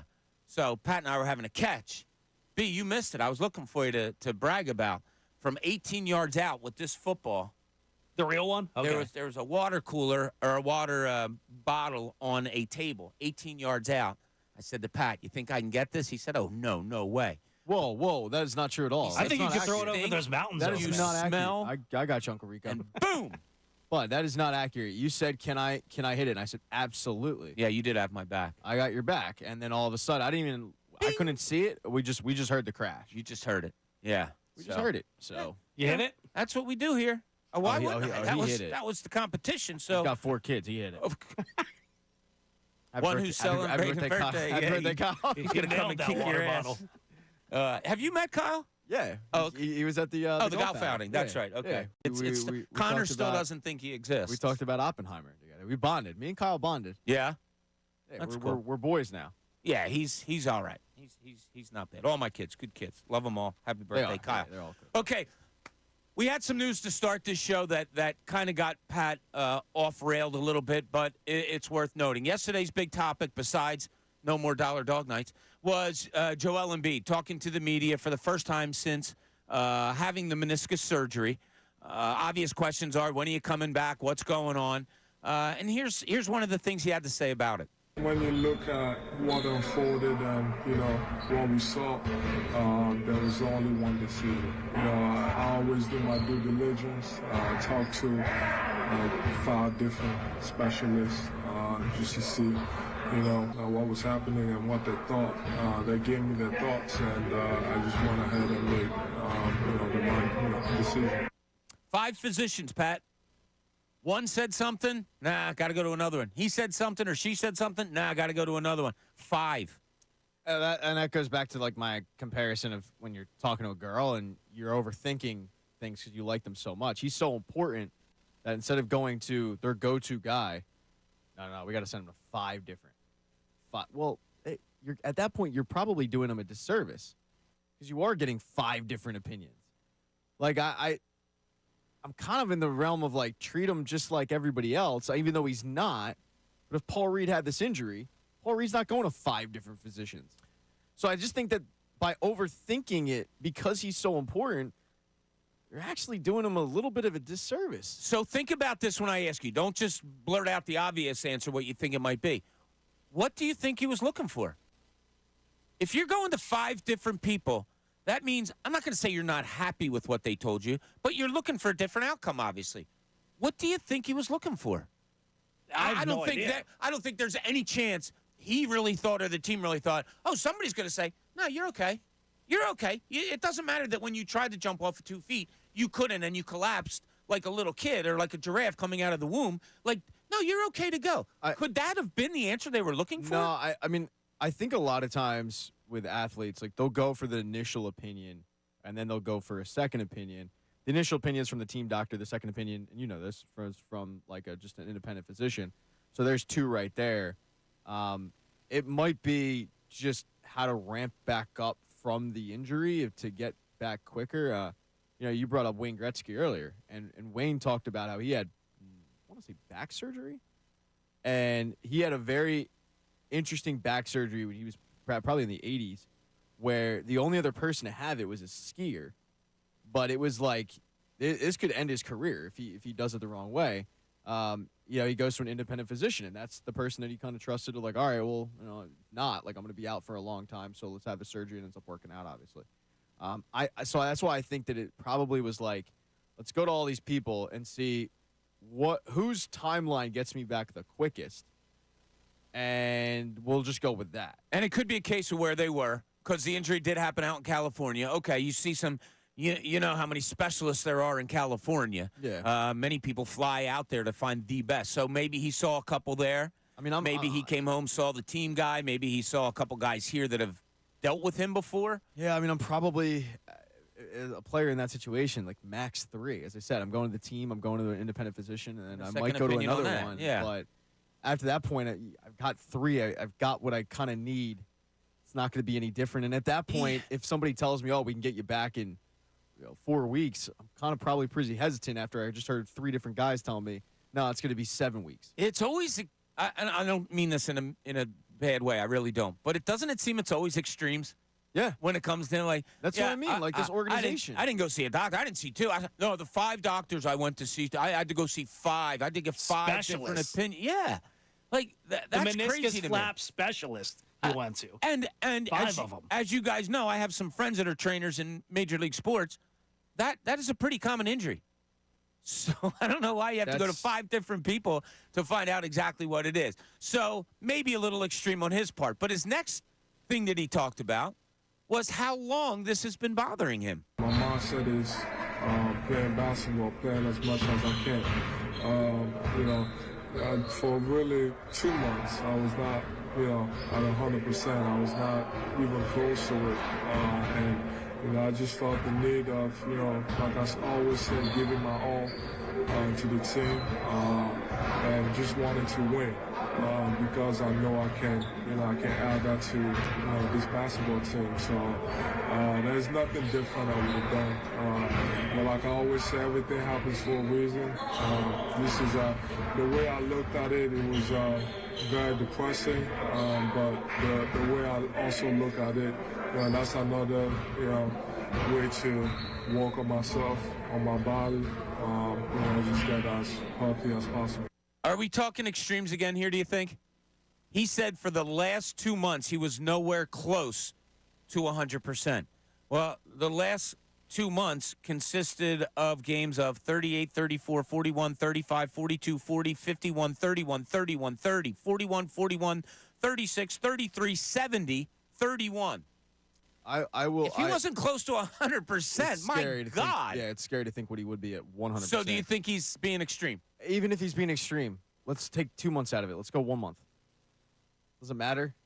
Like if he was in pain and dealing with something, then yeah, he wasn't at 100%. And if it was in his knee, yeah, and you said. There's nobody in the NHL or NBA right now that's probably a full-time player that's 100%. No, so. But with him, it's amazing because he is, as I talked about, the crown jewel of the organization. He's the guy that you're sending to 5 different doctors.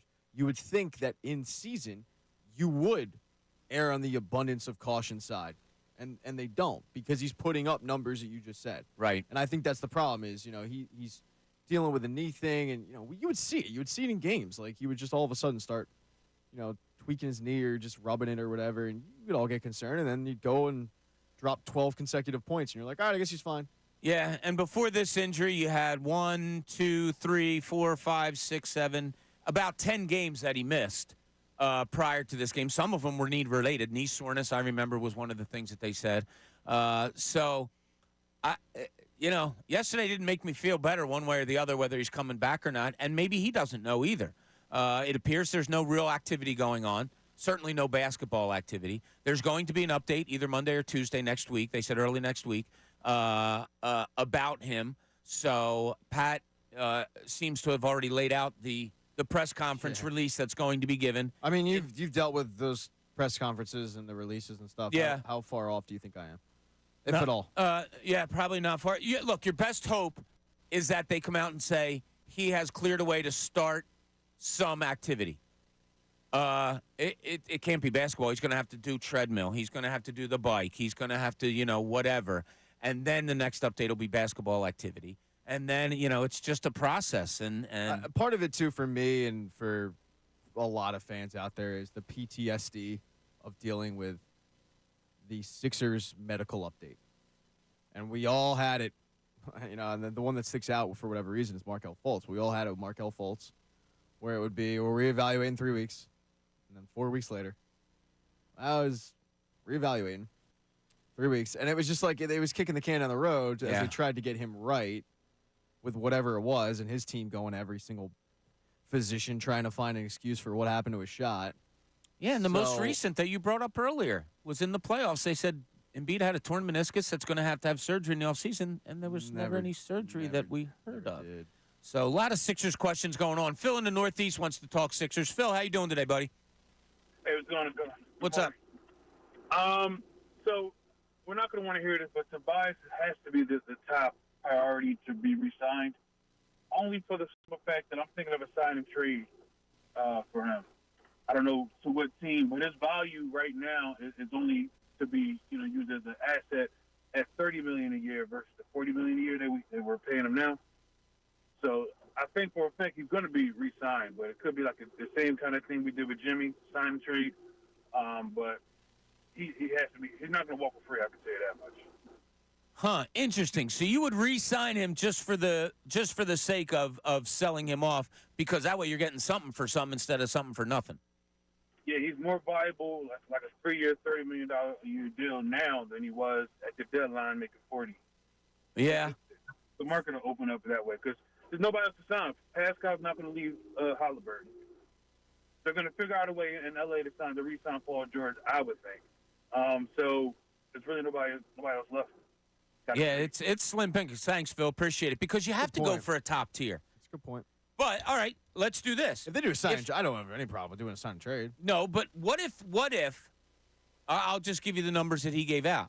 What if $30 million you hear for Tobias Harris? Does that make you lean more towards, all right, you need players. The guy averages 17 a game. He gives you something. He's been a 13-year starter in this league.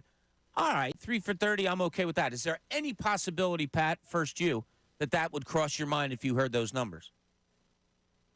Yeah, I got it. I'm done.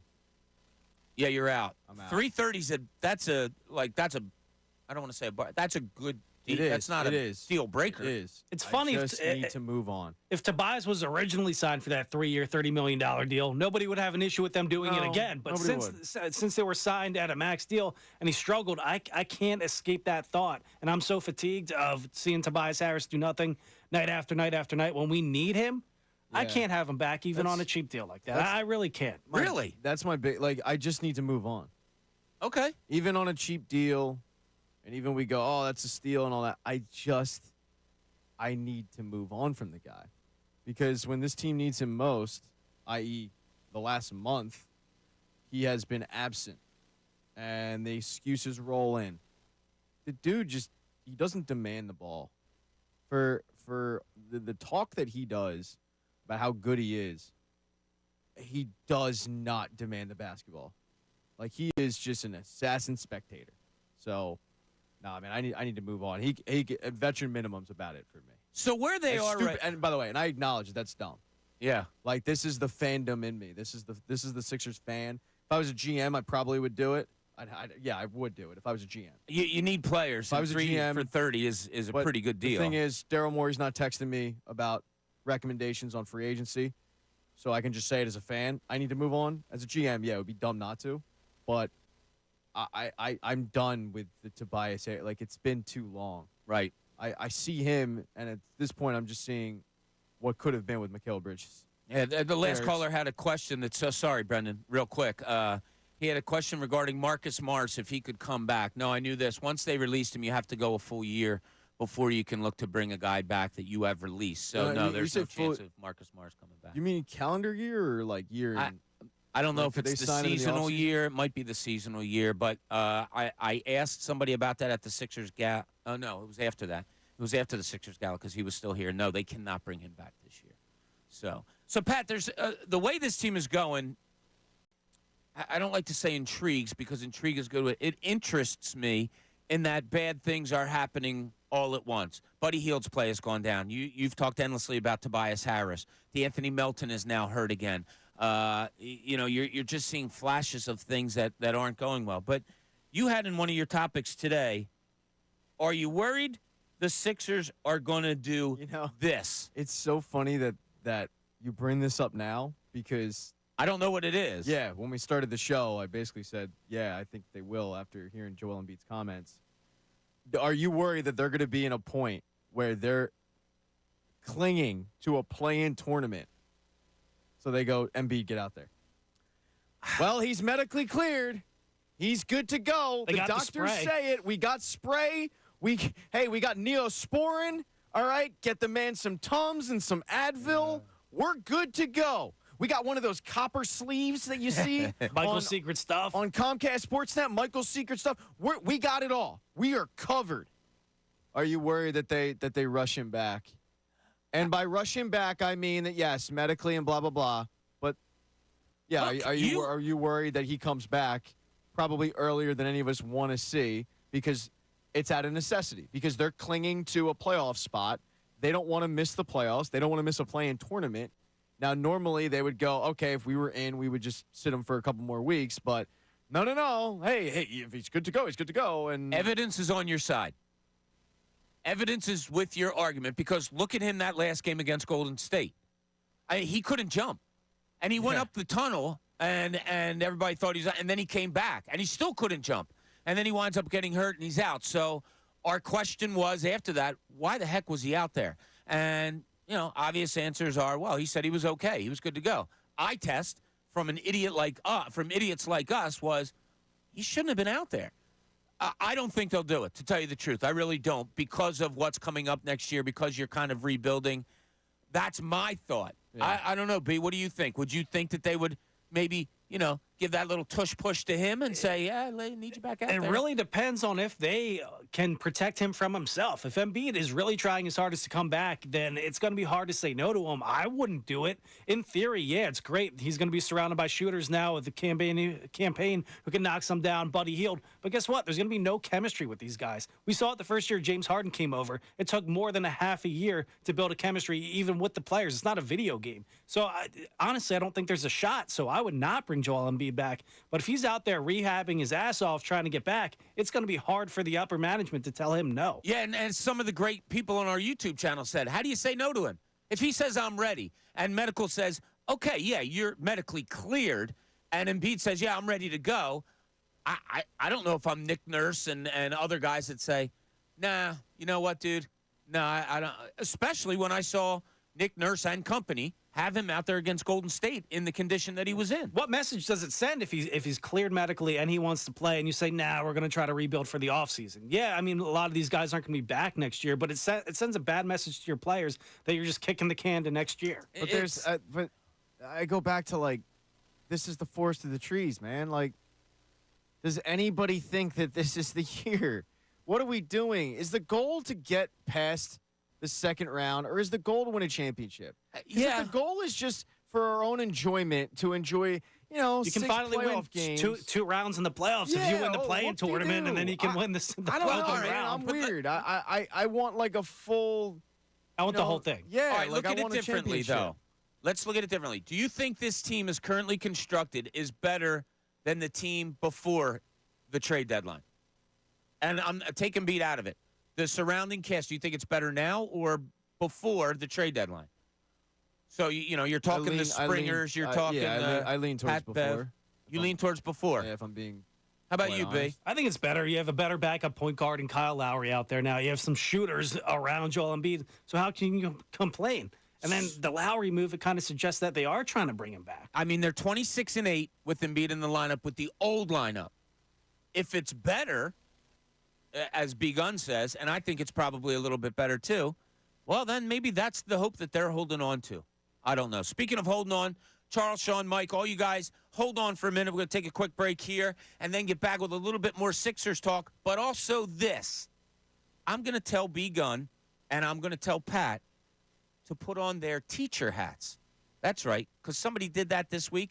Now it's their turn. Thanks for joining us here at 97.5 The Fanatic. Fanatic Sports Update. Time to swat the Hornets.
You have anything on Friday that you love to do to start the weekend? But your weekends are screwy still because you work on weekends, don't you? Yeah, I don't really have the typical weekend. I usually go home, take a nap. That's how I get my Friday started. Nothing wrong with that. Wake up, going to the Sixers tonight, so excited for that. Okay, Sixers Hornets tonight right here on 97.5. The Fanatics Flyers are a big game at Washington tonight that you can hear on our sister station, WMMR. None of those guys around here today. They're up on a mountain, sledding or something like that, so can't see any of those guys here. It's cold out, so I'm all right with it. Yeah, Phillies, you got Aaron Nola going in one game. You got Ranger Suarez going in another game, so that's all cool. But there was something earlier this week that I wanted to pose to you guys. And it was about, and we talked about it, it was about the grades that the Eagles players gave out to the organization. Nick Sirianni, A. And these grades were taken when the team was 8-1. Jeffrey Lurie, A. A lot of A's, a lot of good grades given out. Their head trainer, an A+, I believe. Saw that. So, that was yeah, cool. A lot of good things. Like seeing that. All right, it's your guys' turn. Put on your teacher's hats. I will give you the name. You give me your grade for these people. Bob Cooney gets an A. Oh, thank you, Pat. Brandon Gunn gets a C+.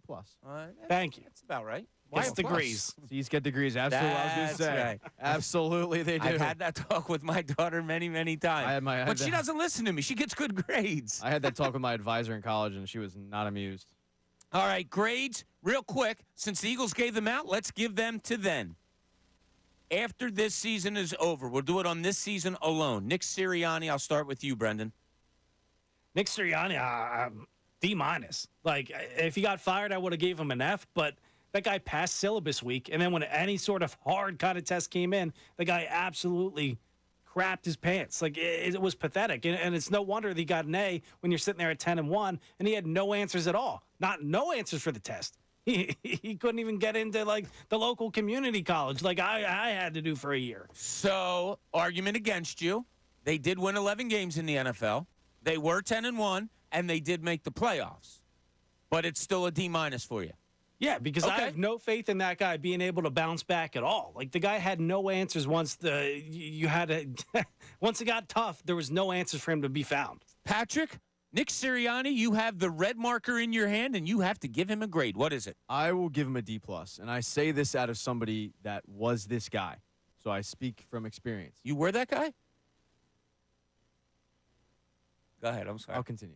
Thank you. Something about You're that welcome. chair where people just love interrupting people. Wow. Yeah, I'm just kidding, Bobby. You know that. I was making a joke. I wasn't interrupting. Nick Sirianni was the guy in the group project that he was fun, told some jokes, kept it loose. But then when it came time to work, he was like, all right, let me know if you need anything. And checked out and coasted on everybody else's work. Interesting. And the problem is, Nick Sirianni's the group leader. He was chosen by the teacher to be the group leader. He's supposed to delegate. He's supposed to, get everybody together, do the group project. And they tried, and they tried to piecemeal it together without him because he's making excuses left and right. D+, bro. All right. You get a D+. Everybody else. Don't do everybody else. Stop, because don't do everybody I'm just else. saying in a group project. All Sirianni had to do was hand the group project in. Everybody else did the work. He had to hand it in. The work was failed to do dead. that. But trust me, I'm senior year. I gotta talk of the same thing that I would ask Sirianni. What is it you did on this? And I had to quickly on the fly be like, well, did stuff. I didn't have an answer because I didn't do anything. I didn't do a damn thing on this group project. And Sirianni's very similar. All right, I'll start with you with the next one. Jalen Hurts. Jalen Hurts gets a B. I'll give him a solid B. I think he had a decent year. It wasn't horrible. It wasn't great. He gets a B. Could it have been better? Yeah, absolutely. But you're not going to, when a test came back and it was an 80, you're not going to be like, damn. But the problem is he's not a B-level student. You weren't going into this year going, he's a B-level student because he got straight A's last year. So a B is a down mark for him. But I don't think it was totally bad. But it was a B. Okay. Brendan? Yeah, he's Jalen the Hurts? overachieving student who always gets A's, and he ended up with a B- this year, and he let it ruin his psyche. He had no fun this year. He never smiled one time. It's like, dude, B's all right sometimes. You can go out there and live life. You don't have to get the A+ every single time. It's going to be fine. You don't have to put that much pressure on him. And the turnovers this year, they were, in my opinion, abnormal. But you can't have double-digit turnovers like he did. I don't know if he's smiling if he gets an A anyway. 20 turnovers by him this year. 20. It's awful. The Bills rerun was on the other day. It was the top 3 game or whatever. The offense drives down the field, sends it to overtime, and Jake Elliott hits that all-time field goal at the end of regulation. And they pan to Jalen Hurts on the bench, and he's sitting there with his jacket on, frowning, shaking his head. I get it. The offense had 2 false starts on that drive. You could have won it. But, dude, smile, crack a smile. You just came back in that game in the final minutes, and then you went on to win it. You can have fun every once in a while. He's a perfectionist. I'll defend him I'll defend him in the sense of, like, I use this probably once every 2 weeks, this analogy from Bull Durham, where, like, when things are going great, we love it. When things are going bad, it's weird. Right. And when things were going great for Jalen Hurts, and the thing from Bull Durham was about, like, mold in your shower shoes. When things were going great for Jalen Hurts and the Eagles, and they're winning, 10 of 11. And you know, they're going to Super Bowls, it's like, oh, man, it's amazing. He's unflappable. I love it. He's never too high. He's never too low. The thermometer and all that. And then when things are going bad, it's, dude, are you a robot? Yep, exactly. Now honestly, like, I was always a little weirded out by it. You know, it reminded me of, like, Flyers fans with Carter Hart. Flyers fans with Carter Hart would, like, champion the fact that he's seen a sports psychologist at 12 and he's so focused. And I was like, that's kind of weird that you're seeing a sports psychologist at 12, because I remember what I was thinking about at 12, and I didn't need to see a sports psychologist, but, like, hey, to each their own, right? You need to see a magazine. And then exactly. And then FHM was kind to me, Bobby. And then when things started turning for Carter Hart, it was like, well, it's a little weird that he was seeing a sports psychologist. He was it's the same person that was, like, championing it, that all of a sudden they're, like, bashing it. I feel like Jalen Hurts, with the whole, like, his attitude is very similar. A lot of people that rip it are the same. And I'm not saying you were, but a lot of people that rip it now were the same people that, like, a year ago were being like, this is incredible. Well, I'm right there with you, but I think last year he did show a little bit more last year, as in the Super Bowl appearance year. You know, he threw that bomb to A.J. Brown in the Super Bowl, and he does the Michael Jordan shrug. Like, that's having fun out there. He used to do the gritty when he would do the touchdowns, right? This year he scored a touchdown. He didn't even, like, high-five his players. He was right back on the bench watching film. No, dude, enjoy it a little bit. Yeah. It's the standard. It was strange. So I have a list of grades that I'm going to have you give out throughout the rest of the show, so I'll keep bringing them in. But people still want to talk about all the happenings with the Sixers, Tobias Harris, Joel Embiid, and Charles in the Northeast wants to chime in. Charles, you're on 97.5 The Fanatic. Hi, how you doing? Good. How you doing, buddy? All right. So, yeah, I think one of the overlooked things here when it comes to building this team next year is the order of operations in which it happens. Being like a capped-out team, many of these players, including Tobias Harris, you know, we have bird rights to bring them back. So when we go out and use our assets to trade for somebody or sign a free agent, when it comes to roster construction, we're going to have to bring some of these guys back because we can exceed the cap to keep them. And free agent-wise, there's not much out there. But, you know, I when it comes to building the team, we always talk about maximizing our players, putting shooters around Embiid. One question I have, Bob, is with Maxi, do you think he is maximized as a point guard or a shooting guard? And how does that affect what we go out and get this offseason? Personally, I think he would be optimized as a shooting guard if we go get a playmaking point guard. Yeah, I hear you on that, Charles, and thanks so much. The thing with Maxi, you look at the NBA nowadays. Are there conventional point guards? Like, it doesn't really Jalen like Brunson. Yeah, like, he looks like that conventional point guard, but he's their leading scorer. Where's Ish Smith at these days? He shoots a bunch of threes. And does he set up offenses? I don't know. It's a great question, Charles, I think, because Tyrese Maxey's really good with the ball in his hands, right? He can beat people off the dribble. He and Joel Embiid had an elite two-man game when Embiid was healthy. High pick and rolls, whether it was Embiid popping or rolling or Maxey taking the ball all the way to the basket. That was really cool. Is that what a shooting guard does or a point guard does? I don't know. Like it's almost positionless basketball that became so famous a couple of years ago. Yeah, I would like to see another dominant ball handler, a good one in the starting lineup. I feel like the last traditional point guard was Ben Simmons.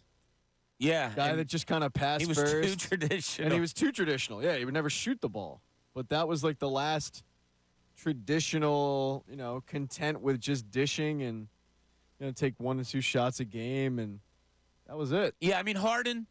Yeah, a guy that averages 11 assists a game. I would call that but he also scores. But yeah, that's a guy that and Tyrese Maxey learned a lot from him. So to answer Charles' question, yeah, I think I would like to have a more of a prototypical point guard in there with Tyrese Maxey and Joel Embiid, because that gives you different options. I wouldn't have a problem with it, but it just depends on like who that guy is. Like I jokingly said, "Where's Ish Smith at?" Ish Smith at? Yeah. I don't want him to be your starting point guard. Love Ish Smith. Oh yeah, he's a great guy, and he was actually he was a good NBA player. Hey, they brought him back here. They won. They did immediately, but after losing 26, I don't want him as your starting. No, player. Like, I'd rather have Tyrese Maxey and you find it too. Oh, okay. All right. So I'd you rather would just stick with that. Okay. All right. Many ways they can go. Sean and Mount Laurel, you're on 97.5 The Fanatic. What's going on, Sean? Hey, what's up, buddy? How you doing? Good. I got two things. First is a comment about Tobias, and then a comparison. So first off, Silent Assassin, I've never seen a guy in my life who scores 12 in the first quarter and then never cracks 20 for the game. You could bet the live line under of him every time, and you will always win. I think Pat's making a killing on that, Sean, lately. I have too, a little bit. And the second is a comparison. He reminds me a lot of Matt Geiger. Terrible player, overpaid, cripples the team with his high cap number, and then we can't make any moves. Get him out of here. All right, I'm gonna disagree on the thanks, Geiger Sean. thing, Appreciate only you, buddy. Because, and I know you know this, Matt Geiger's the reason why you had 2001. Because they didn't trade. Because Matt Geiger refused to waive his trade kicker, and they couldn't trade Allen Iverson to Detroit. Allen Iverson ends up coming back to Philly because of Matt Geiger, because he wouldn't waive that trade kicker, and 2001 happened. So I feel like Matt Geiger earned every cent he made when he said, "No, I'm not going to Detroit." I have a great. But as a player, yeah, he was. There's no offense, Sean. There's no comparison between Matt Geiger and Tobias Harris. Matt Geiger was very much a role player. Yeah. He was overpaid. Yeah, that's where the comparison ends. Yes. They were both overpaid. Yeah. But Tobias Harris, for anything you want to say, the guy's a 17-point-a-night scorer. Not now, he isn't. Okay, yeah, I know. He's right. I mean, it's amazing the ability to score and then just disappear, go rover. Yeah, like become King Cardio. Like, I can't imagine that. So how do you get the ball if you're not an option? You run the floor. You get in the point. You get yourself to open spots. You make it impossible for your teammates not to pass you the ball. You're right, Pat. We don't see that. No. Ricky Council the fourth is coming off the bench and getting shots up, and Tobias Harris needs them drawn up for him? Yeah. No, yeah. Tobias Harris right now is content with getting a max money and a crumble cookie. Yeah. You make great points on all this. Thank you so much. Joe in West Philly, you're on 97.5 The Fanatic. What's up, Joe? Hey, man. Hey, guys. You know what? You really had to take it to heart when Jimmy said, y'all chose Tobias Harris over me. You know what I mean? Really, I don't want to hear about that Ben Simmons, all that garbage. You know what I mean? He chose Tobias Harris. I think the Sixers really thought they were ahead of the game when they were doing something slick. And I just totally agree with Pat. Tobias Harris has no memories in Philadelphia. He's been here 6 years. You can't run a highlight tape of him doing anything here. Not taking over a game, not hitting winning shots, not going crazy out there. I think, like Pat said, he finds a way to be the third option no matter what goes down. You know what I mean? No matter what goes down, he finds a way to be a backup. He finds a way to be a third string player. I don't see what impressed him when he was here. I thought he should have been traded years ago. You know what I mean? It should have got underneath of him years ago. But you know what I mean? But really, I'm just tired, man. He's overpaid, and he just hide in that third option spot no matter what goes on with the team. I mean, is it really any highlight reel we can run at Tobias Harris of all his years in Philadelphia? Probably not. But, Joe, all right, you laid out perfectly the basketball scenario with him. Let's go business-wise. You're going to need players on this team next year. He is a 17-point-a-night guy. He is that third, fourth option or whatever. You're going to need those guys. If it's presented to you, 3 years, $30 million for Tobias Harris, does that give you any more interest in him than the non-interest you just said? He just doesn't do it for us, man. He's been next to Joel. Everybody blossoms, sings under Joel. He just doesn't do it for us. I think it's just time to let him walk. I mean, even we had another player that was athletic, a rebounder, a shot blocker. I mean, at the end of the day, I don't think Tobias. He just doesn't do it for us. All right. Now, I appreciate it, Joe, and there's probably many, many people out there that agree with you. At some point, it's going to have to become a business decision, and that decision might have to be, well, if you get him at good money, you know, he might be the best third, fourth option out there in the NBA. But that's all looking past the immediate. And the immediate is that tonight they play the Charlotte Hornets. I believe the Sixers have lost 14 of 18. Something like good. That. Yeah. You know what else hasn't been good? Pat, you labeled tonight earlier. You labeled it as a must-win night tonight. Sadly, it's a must-win. Now, I looked it up. Good for you. Look at you doing research and writing things on a piece of paper and everything. Wrote Look down at this. some numbers, okay? Crunching? Use the calculator feature on my phone. Nice. Take a wild guess. I'm going to see it. I didn't say it. All right, take a wild guess how much Tobias Harris is averaging since Joel Embiid was injured. Well, I think I gave you these numbers last week, so I'm going to go at 11.5 points a game. Brandon Gunn, you got any idea? I was going to go 11, so I'll go 10. 12.5. 12.5 points a game. And his shooting percentage, when I gave it last week before these most recent, was like 41%. And by the way, if you're looking for like, all right, well, is he adding a lot of, assists and rebounds? Rebounds are okay, but assists, no, not really. Like, he just hasn't stepped up at all. He's gotten worse, and everybody else has had to up their game. But yet Tobias Harris, it's, how do we get him going and stuff? It's always somebody else's fault. Yeah, it's always somebody else's It's funny when he's not aggressive. We call for him to be aggressive, and then he goes out there and he's aggressive the other night, and he goes 5 of 19. Either way, he's coming up with 12 points. You might as well not shoot the ball. Yeah, there was a couple plays being pointed out on Twitter with him where effort was the question. That can't be. Like, that can't be. And, good on him that he's come out and talked about it. He talked to the press the other day, and I think yesterday also saying, yeah, I'm in a slump. And I'm frustrated. I'm not doing well. And I got to get myself out of it. He's not denying it. He's not backing away from it. But how do you get out of it? You work harder. Like, you get loose balls. You run a floor. You try to find easy baskets. And with people are down on him, and you could probably do it every game to every player, find a play where it's like, what are you doing here? But it's showing up too many times now that people are catching spots of Tobias Harris just not getting where he is. There was one kick out. Forget who it was. It may have been Kyle Lowry. A little dribble penetration kicked out to the right wing, and it was late in the shot clock. Tobias had to shoot. It was an open shot, but you could tell the way he lined up, and when the ball was leaving his hands, it was like, oh, no, he doesn't have his confidence right now. Since Joel Embiid's injury, he's shooting 33% from the field. 33? Wow. 33% from the field. And he was 5 for 19 the other night, right?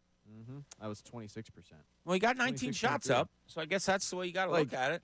It's just I'm sick of the excuses for the guy. That's why I'm. Yeah, the excuses are coming from fans. It's not from him. I'm not saying they're from him, but it's like, why is Nick Nurse being asked about how to get Tobias Harris going when, like, everybody else gets going? Yeah, I mean, Ricky Council IV comes off the bench and immediately contributes.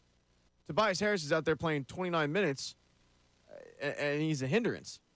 I just don't get it. You need something from him, and that seems to be the time when you don't. This is partly on me. Like, I got to look in the mirror. Not, Pat. I do. I got to look in the mirror. I got to do a self-evaluation here because. Thank you very much, Bob. Face for Radio. I thought that this guy was going to step up in the absence of Joel Embiid. I thought he was going to. That's naive of me. So, hand up. I'm at fault because he just isn't capable of it. So it's funny. Last year, I was looking this up the other day because we were talking about something.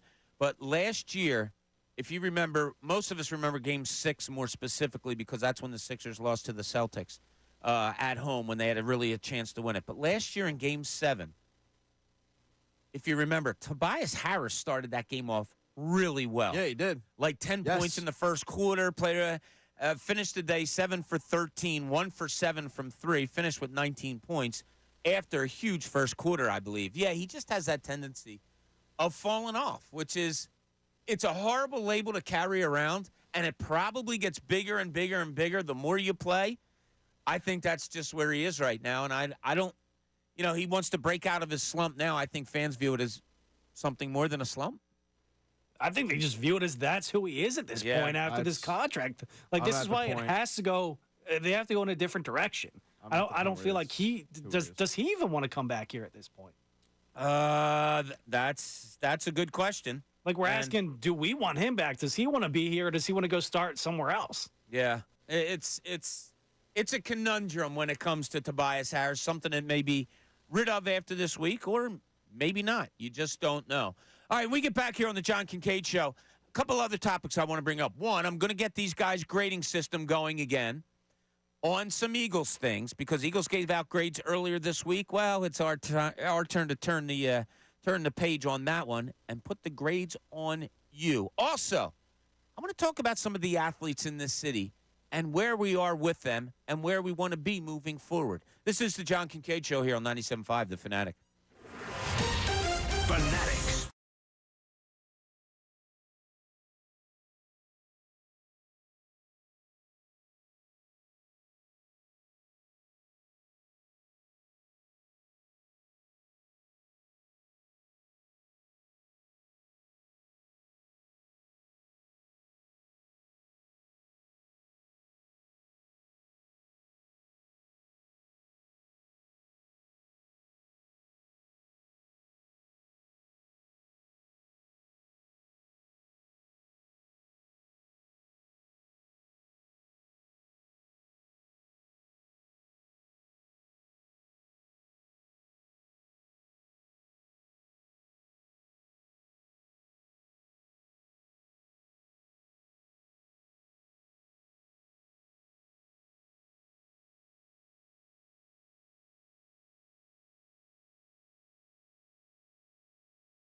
The Fanatic and 97.5thefanatic.com.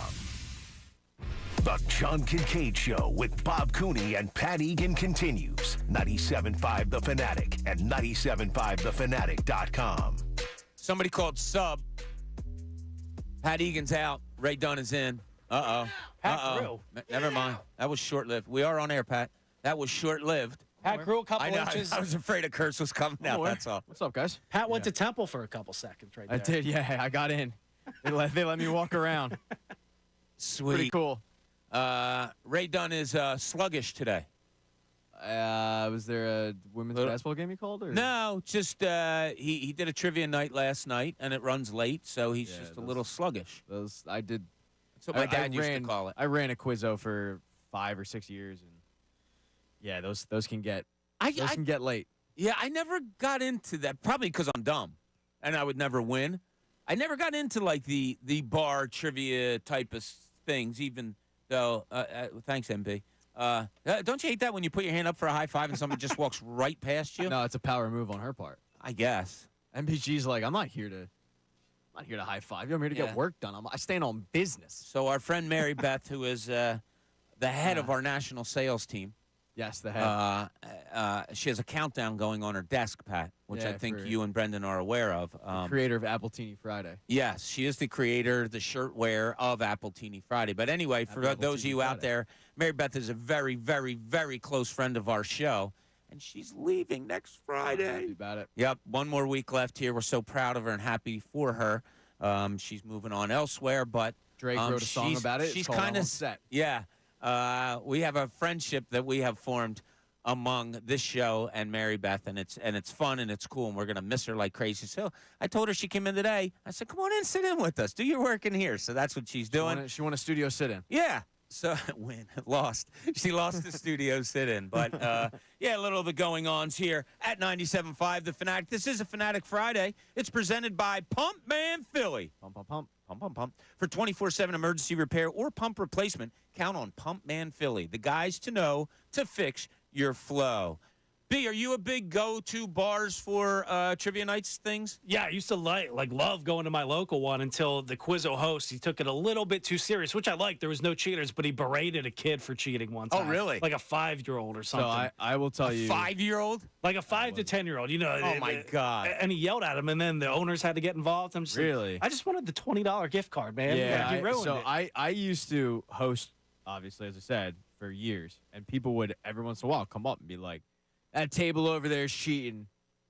I'd look at him and be like, "What do you want me to do about it, man?" Like, I don't know if you're aware of this. Like, I'm built like a 12-year-old, so I'm not about to go up and accost our customers. First of all, but like, I don't know what to tell you, man. Like, it's not that deep.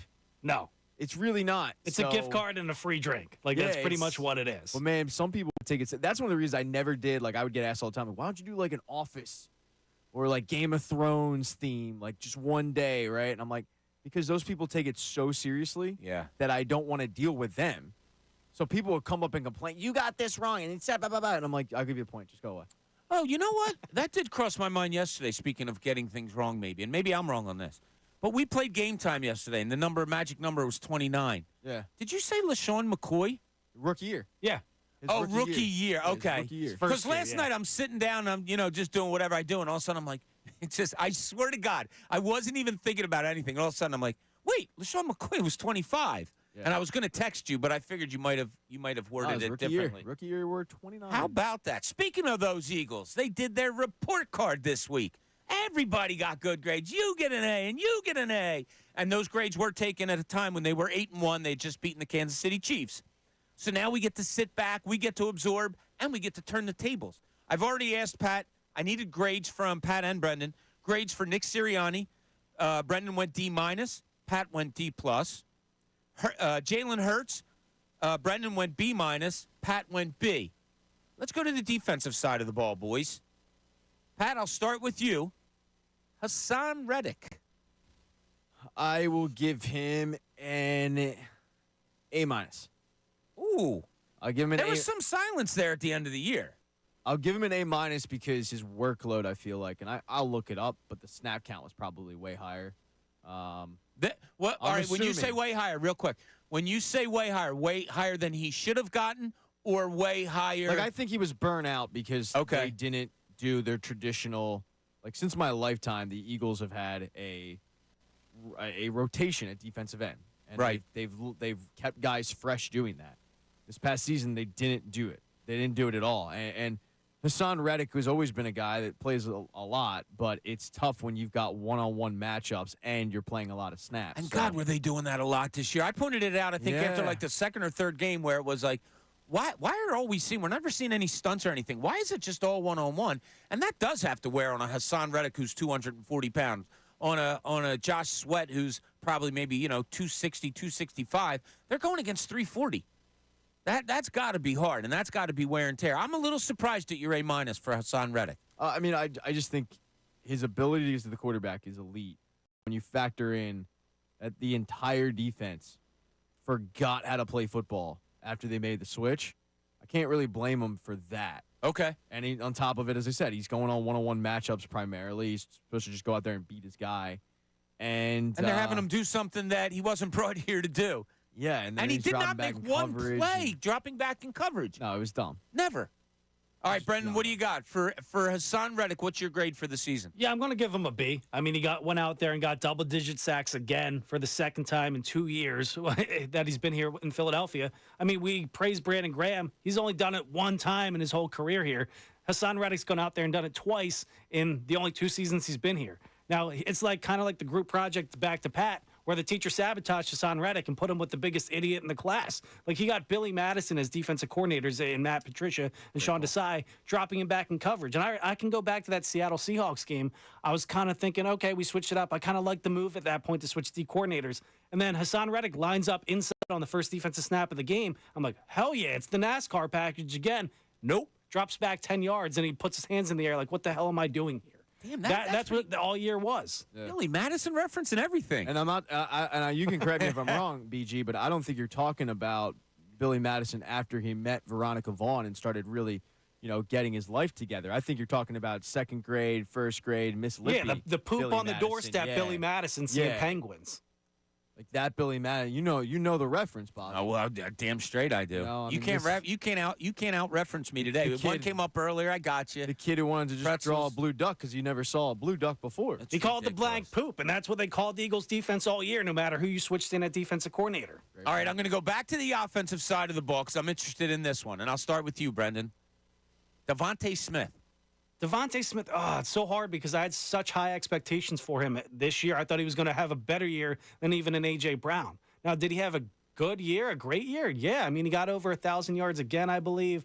He didn't eclipse. The catches weren't there that I thought he was going to get. But I can't complain. And he's the only guy that showed up in the playoff game when it mattered. He seemed to be the only guy that had fight. So I'll go a B for him as well. 81 catches, 1,066 yards, 7 touchdowns. Yeah, I thought he was going to have double-digit touchdowns. I thought he was going to have 100 receptions and, over 1,000 yards. So I can't complain about that. But all right, what was your grade again? B. All right, B. Where do you go, Pat? I'll give him a B+. Okay. He missed a game. If he plays that game, he likely eclipses. Or he probably doesn't eclipse it, but he comes close to last year's number. And I think when you factor in the struggles that this team had with Jalen Hurts taking a little bit of a step backwards, I think he's about a B+. Okay. He definally didn't have a bad year. Is that a disappointing B+? No, I do think that too many fans expected like 1,500 yards because he got 1,200 the year before, and he's only going to get better. He hasn't even reached his prime yet. So you factor in, okay, another year with Jalen Hurts. Jalen Hurts might even take a step forward. He may have single-handedly lost you that Jets game, though, with a couple of drops that would have been touchdowns. And he had some drops this year. Yeah, he did have some drops. But, I mean, he was targeted less, and he had less catches, and he had less yards. B+. Okay. All right. I think you guys are being fair today. I don't think there's I have some more to give you, and we'll go throughout the show. Chris in Nazareth wants to talk about Hassan Reddick. What's going on, Chris? Hey, good morning, guys. How you doing, buddy? Hey, once again, you guys had the best sports radio show in Philadelphia. You're a good man. Appreciate that, Chris. And the reason why I'm calling is I will be very upset if the Eagles do not bring back Hassan Reddick And if they do something stupid with A.J. Brown, if they do that, I'm out on the Eagles. I'm done. I live in the Lehigh Valley. There's lots of great high school football here. I don't need to watch that when you're getting rid of he's 29 years old, Hassan Reddick. It's not like the guy's on it walking with a cane. The guy can play. He deserves to get paid. So he's got another year under contract at $15 million. We talked about this yesterday a little bit, Chris, how he could put his feet up and say, yeah, okay, you couldn't really find anything on the open market. We'll address that later. For now, just play for the $15 million. How do you think that goes over with the Hassan Reddick? From what I hear the Cowboys are interested in him. I mean, I think every team's interested in him. Oh yeah, and Bo, he goes to Dallas, man. Oh my God. I don't think he's going to Dallas.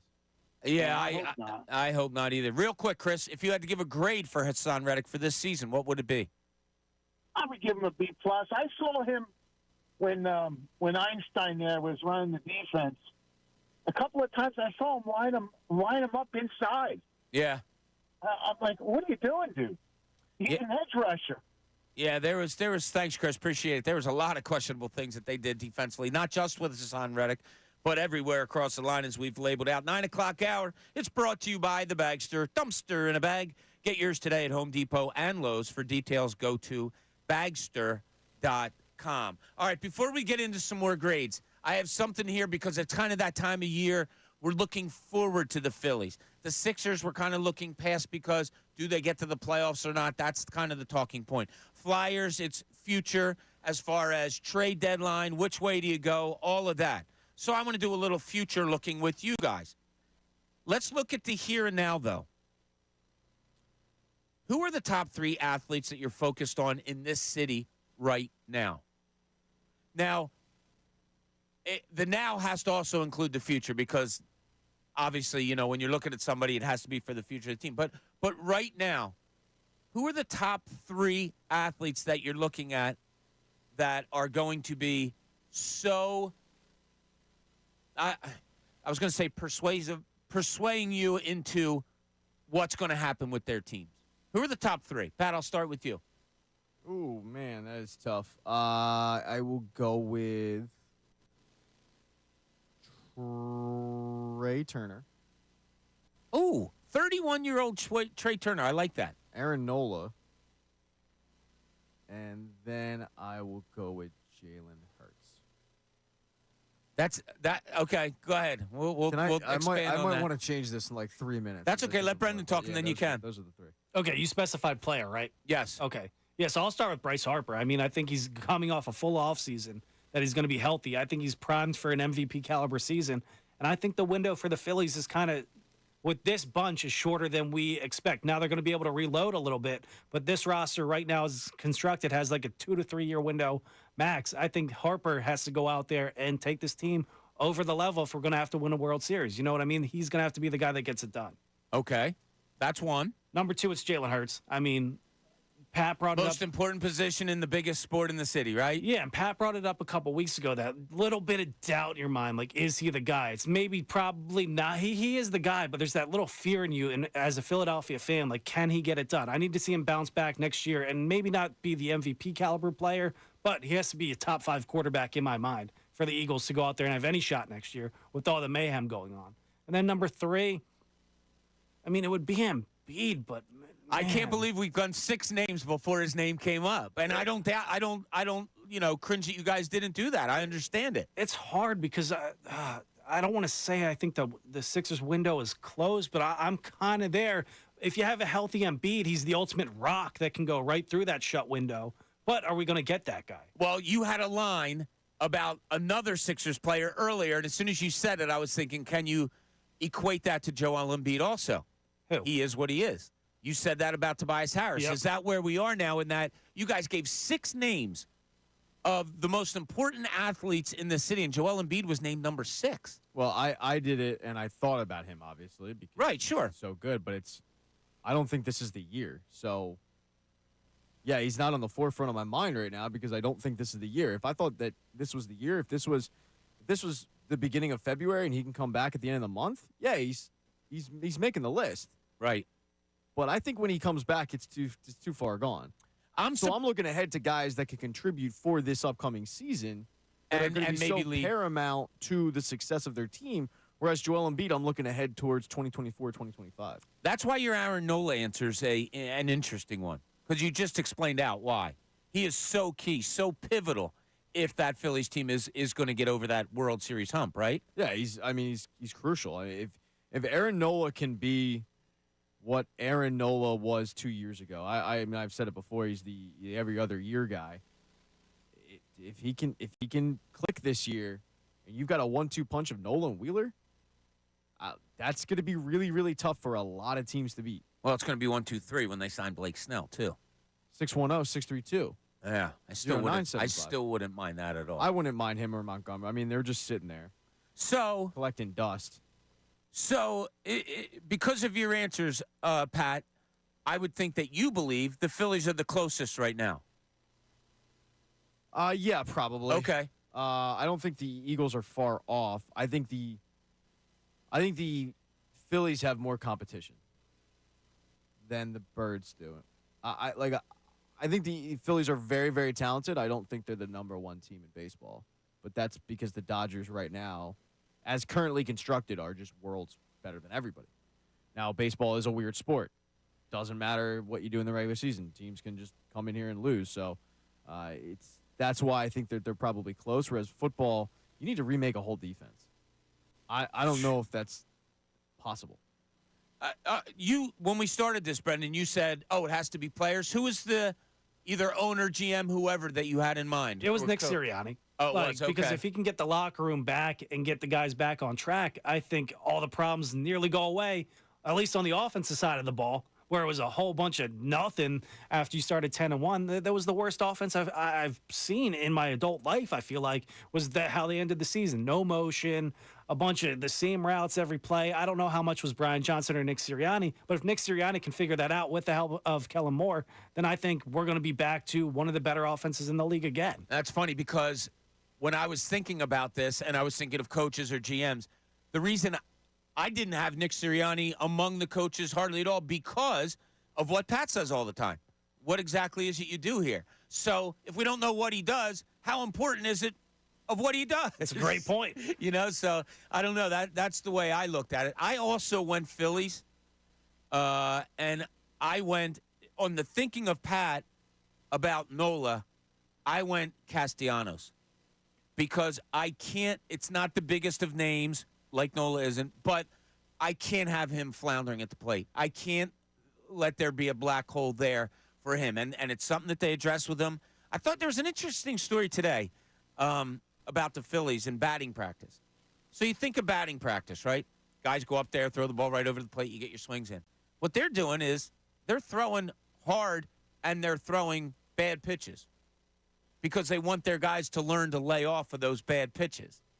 Pretty interesting concept, I guess, right? I like the idea a little bit. It's a little bit Gabe Kapler-ish in my mind. Yeah, with bring the in the curveball pitching machine. Yeah. Like, you know what? A lot of the players said that the curveball machine and buying into it was actually crucial for the year they went to the World Series. So, kind of buying in. It was Kyle Schwarber started using it, and then everybody started using it, and kind of brought the team together. So, we make fun of the curveball machine, but Gabe might have been onto something with that. Does Trey Turner get out of a slump if he's going to batting practice and not hitting those off-speed pitches either? Yeah, he looks good this spring training. Trey Turner does. I've seen, maybe 8-10 at-bats, which isn't a lot. But the fact that he's going to right center field, I mean, that's Trey Turner. That looks good. Exactly. And I wonder, I'll put it out there again. I brought it up early this morning, but we didn't really get into it. Of the, 6 games or so the Phillies have played, maybe not even that much, you've had Trey Turner leading off. You've had Bryson Stott leading off. You've had Kyle Schwarber leading off. Pat responded by, who cares? 95% chance it's going to be Kyle Schwarber. That's what Rob Thompson's going to do. Are you there, Brendan? 95% it's going to be Schwarber? I am kind of there. I think he's toying with it a little bit because he knows in his mind maybe there's a better option, but I think he's going to succumb, in my opinion, to the Schwarber being in leadoff spot again because that's what he goes with. He doesn't switch it up. Like he dies by his mentality, and that's fine by me. I'd rather have a guy go out there and be himself than, come up with a bunch of different answers that necessarily he doesn't believe in. I think there's a chance. I do. Oh, you're Let's right. not forget, last year he did start Trey Turner in leadoff for 17 games. 14. Oh, it was 14. I'm sorry. Yeah, don't give him more. He had Wow. he had The a whole, exact number. He had a whole, well, because it's like he had a whole 2 weeks. Wow. That's the only reason I knew the numbers, because Pat has said it before. Yeah, 2 weeks. Thank God. I think the key is for Trey Turner to tell Rob Thompson he's comfortable in that spot. I think that's the key. Yeah. I jokingly say it, but I like know. I know. look, this is a very good baseball team. They're a very good baseball team, and whether it's Trey Turner or it's Kyle Schwarber, they're going to put up runs, and they're currently constructed to be one of the best. Does it ultimately matter? I don't know. Is it going to annoy me? Yes. No matter what, it's going to annoy you. It's if Schwarber leads off, it'll annoy you. Yeah. Well, who do you want leading off? Trey Turner. Okay. He was paid to be a leadoff hitter. He's paid to be a leadoff hitter. He should be hitting leadoff. I think it's better. It's better for the team if he hits leadoff. I think you score more runs if he hits leadoff.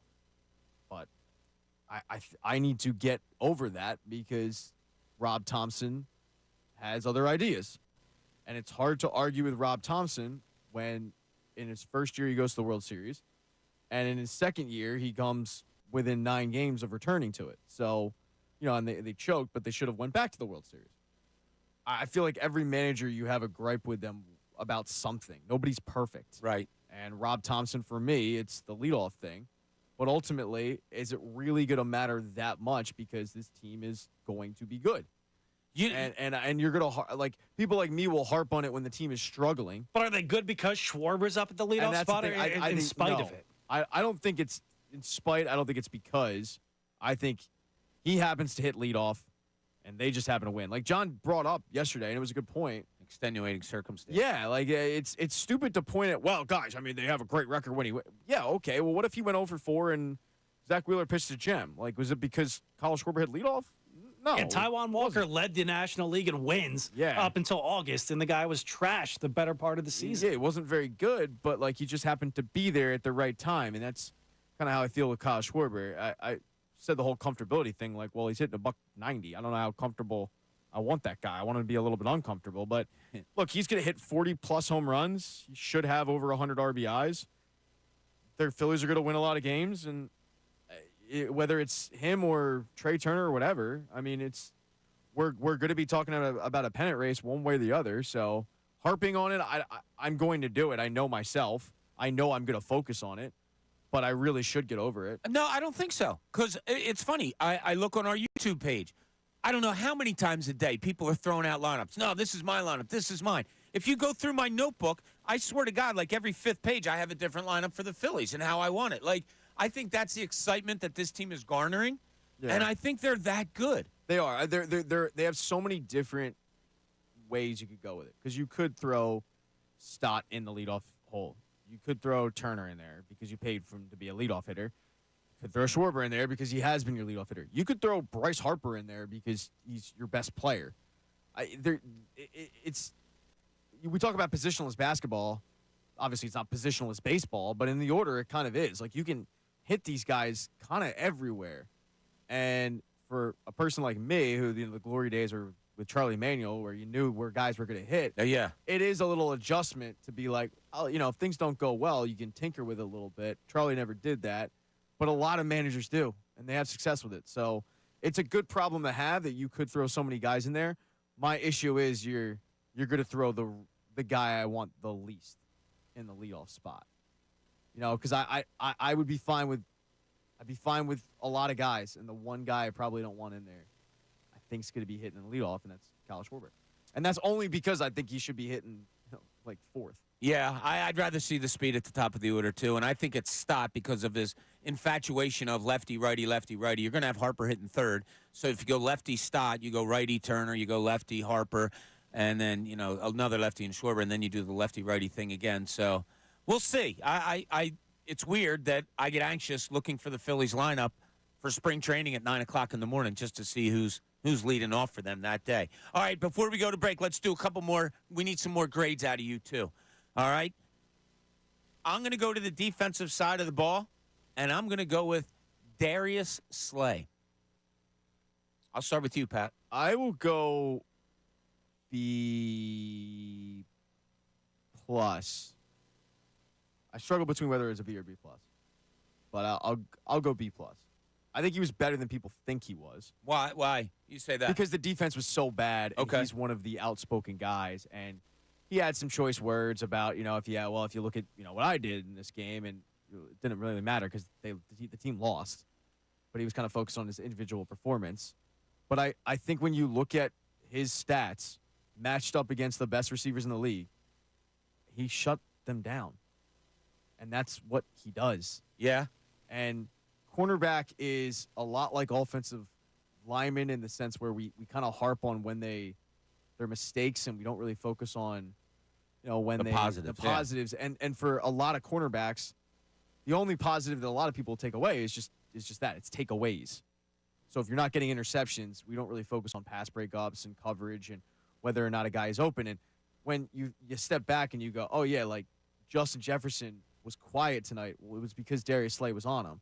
And you don't notice it in the moment because they're not focused on the guy not getting the football, which is Justin Jefferson. So I think he had a much better season than people think, but he's lumped into a bad group because that secondary wasn't very good. Okay. And he had to probably make up for a lot of that, and it was a lot of weight on his shoulders. And So when you have safeties back there named Reed Blankenship and unknown behind you, it's kind of tough, probably. Even tougher, I should say. Yeah, it's even tougher. All right, what about you, B? Give me a grade for Slay. Yeah, I mean, compared to the rest of the defense, he'd get an A+, but I'll give him a B+ for the year. I didn't like what he had to say when he, said, oh, I played a perfect game, actually, and then he threw James Bradbury under the bus a little bit, which rightfully so from everybody else, not from a teammate. But like Pat said, he was out there shutting star wide receivers down up until the final game of the season. Yeah, everybody on the Buccaneers pretty much killed us. Mike Evans ended up with 3 catches for 48 yards. That's because of Darius Slay. So he's still one of the upper echelon cornerbacks in the league. I'm happy to have him in Philadelphia. I want him back here next year. I know he's going to be here. He's one of the only shining moments on the defense that I can say that guy can play football. Who else on that defense that's going to be here next year can you say that? Hassan Reddick's up in the air. Jalen Carter hit the rookie wall. I expect him to be better and have a full, complete season next year. Right. But who else on this defense is not old and is going to go out there every game and you can just count on to do what he has to do? Like, Darius Slay is going to have games here and there, like every player, where he just doesn't look great. Yeah. But the problem, he plays a position as a lot like offensive line where, man, like when he makes a mistake, it's jumps out in neon because you – it's a touchdown. Yeah, every time, right? Like a guy catches the football, and what do? They immediately show you the replay. So you're immediately going, all right, who was on that guy? Oh, God, he looked bad. And then people that don't necessarily understand zone coverage, and you see Darius Slay's the closest guy to the wide receiver, it's not on him. It's like when an offensive lineman gets called for holding, and it negates a big run or a touchdown or something. It's like, damn, dude. But you just ignored the fact that you haven't heard his name for 3 quarters. 3.5 quarters, whatever it is, right? Like you ignored that because it just negated it, and then you come away going like, "Damn, Cam Jurgens, what was your deal?" So, yeah, the only time you hear Darius Slay's names are the bad times, right? Yeah. Any other time, you're not hearing his name because the ball's not going his way. Yeah. Yeah. No, good points. Fanatic Friday. It's presented by Pump Man Philly. Oh. For 24/7 emergency repair or pump replacement, count on Pump Man Philly, the guys to know to fix your flow. When we get back here on the John Kincade Show, I have a question for the boys and for you also. 610-632-0975 about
Friday to everybody. John Kincade Show here at 97.5 The Fanatic. Bob Cooney sitting in for John today. We got Pat Egan. We got Brendan Gunn. Full house outside now. There's a bunch of us sitting and talking. Haley doing the YouTube. We got Silvana answering your calls. And a subject I'm going to bring up, I'd love to hear from some of you. 610-632-0975. Someone retired on this date many years ago. And I have a subject that I want to ask you something about, people that you've never seen. But, all right, let's finish up with our grades here, because I think you guys have been really good and spot on. And once we go over your grades, is it surprising that the Eagles were where they were? Because generally we're given pretty decent grades. So to finish this out, I'm going to go A.J. Brown to Brendan. It's so tough because on the field the first half of the season, that guy 1,400 yards. Had a 4.0 GPA, that stretch of 6 games with 125 yards or more. Yep. The touchdowns weren't necessarily there, but that's fine. I don't need that. That's kind of a glamour stat at the end of the day. But, I mean, him and Jalen Hurts ad-libbing a play against the Seahawks. I don't know how much blame I can put on A.J. Brown for all the off-field noise. You know what I mean? Like, sure, 106 catches, career high. 1,456 yards, only 40 yards less than last year. 7 touchdowns. He was, 10 catches away from breaking the all-time Eagles record that Zach Ertz set a couple years ago at the wide receiver position, which is much harder to get catches, in my opinion, on the outside compared to Zach Ertz in the middle of the field and then going down with a blade of grass. I have to give A.J. Brown an A. Like, I do. Because he's the best wide receiver I have ever seen in an Eagles uniform. Yes, that includes me seeing T.O. back in 04-05 as a 5th grader. That guy just gets it done on the field, and I think the off-the-field distractions weren't necessarily all on him. I think it was other stuff. I wish he would handle himself a little bit better on the sideline sometimes, but that's not the end-all, be-all to me. You know what I mean? Sure. Especially when he explained he's the guy that's the rah-rah guy. He's holding people accountable. Now that he explained it a little bit more, yeah, it's an A, if not an A+. I said it on this show many times. I have no problem with players showing emotion on sidelines, locker rooms, wherever it may be. I had no problem with him doing that. Pat, A.J. Brown to you. We're talking 106 catches, 1,456. A+. A+. No hesitation there. Times. No Yeah, explanation needed. No, the guy, as Brendan, I can't really add on anything Brendan said. He's absolutely correct. I watched T.O. play on this team, and A.J. Brown is as dominant. Numbers-wise, he's right there. I mean, look, T.O. going off the way he did was probably the first time in many of our lifetime out there that we saw a wide receiver for the Birds. I'm talking for the younger crowd. Not for me? No, you had Mike Quick and Harold Carmichael. Oh. But where you were able to go, all right, the best wide receiver in the game is playing for my team. And he was just so incredibly dominant. And A.J. Brown on that stretch, I mean, the easiest money you could make in the first 7-8 weeks was A.J. Brown over 100 yards. Because it was clockwork. That was an incredible string. And, yeah, the guy is – that's why it amazes me of people that want to get rid of him or think he's leaving or, whatever. It's like, 1, he's not leaving because the dead cap hit is insane.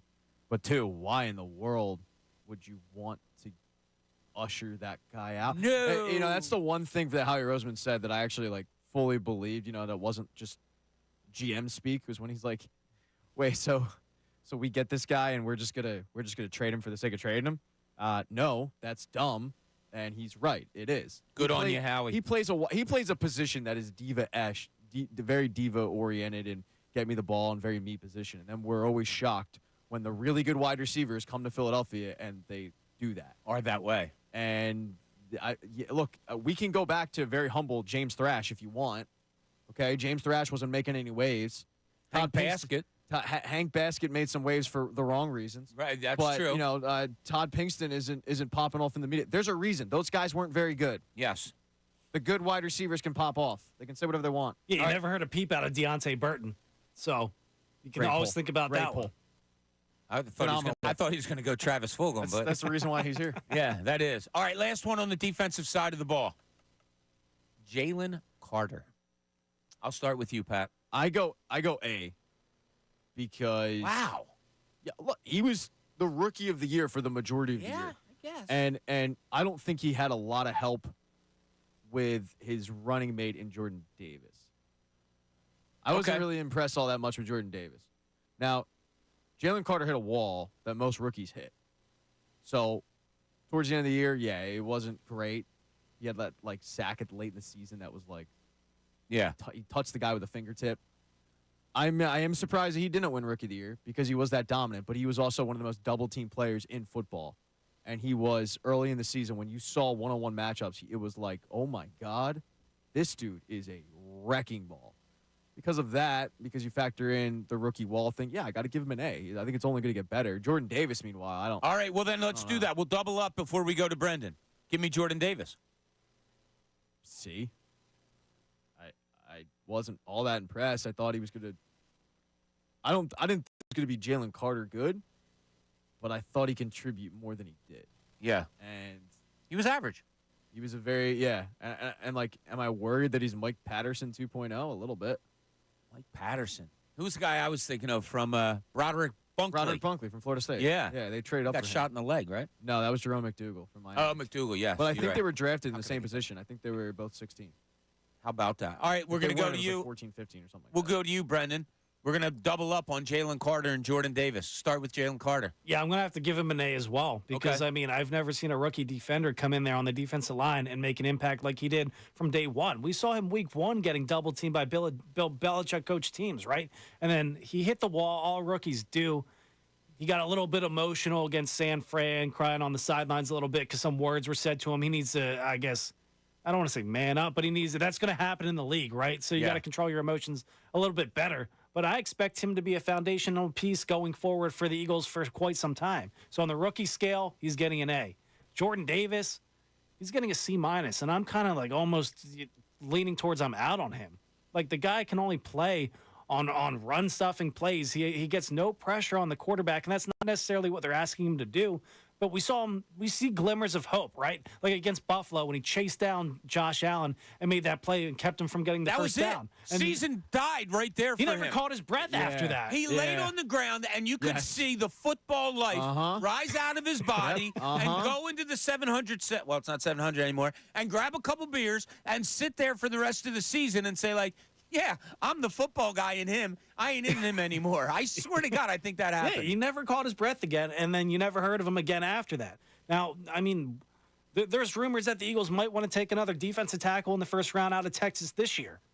What does that say about Jordan Davis? The one position I don't.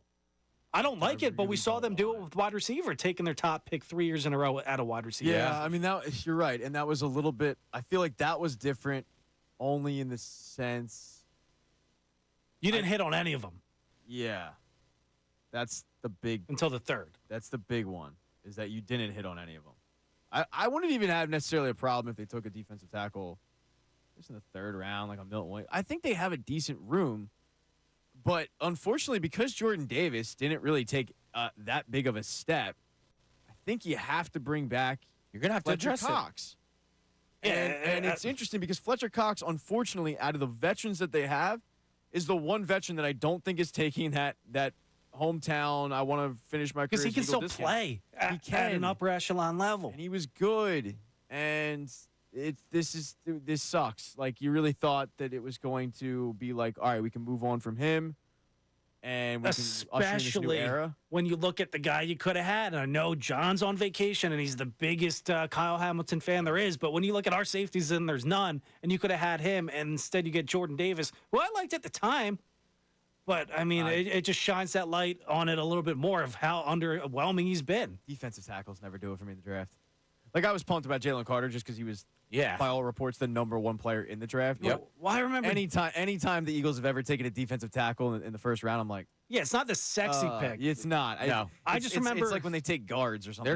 They're a trench team. Yeah. Back when Jamie Lynch, who was still with you guys at the time, he did all the mock drafts and all that, and he was hyping up Jordan Davis. So that's what got me going on him. So when we drafted him, I liked it a little bit, even though he was my 1B.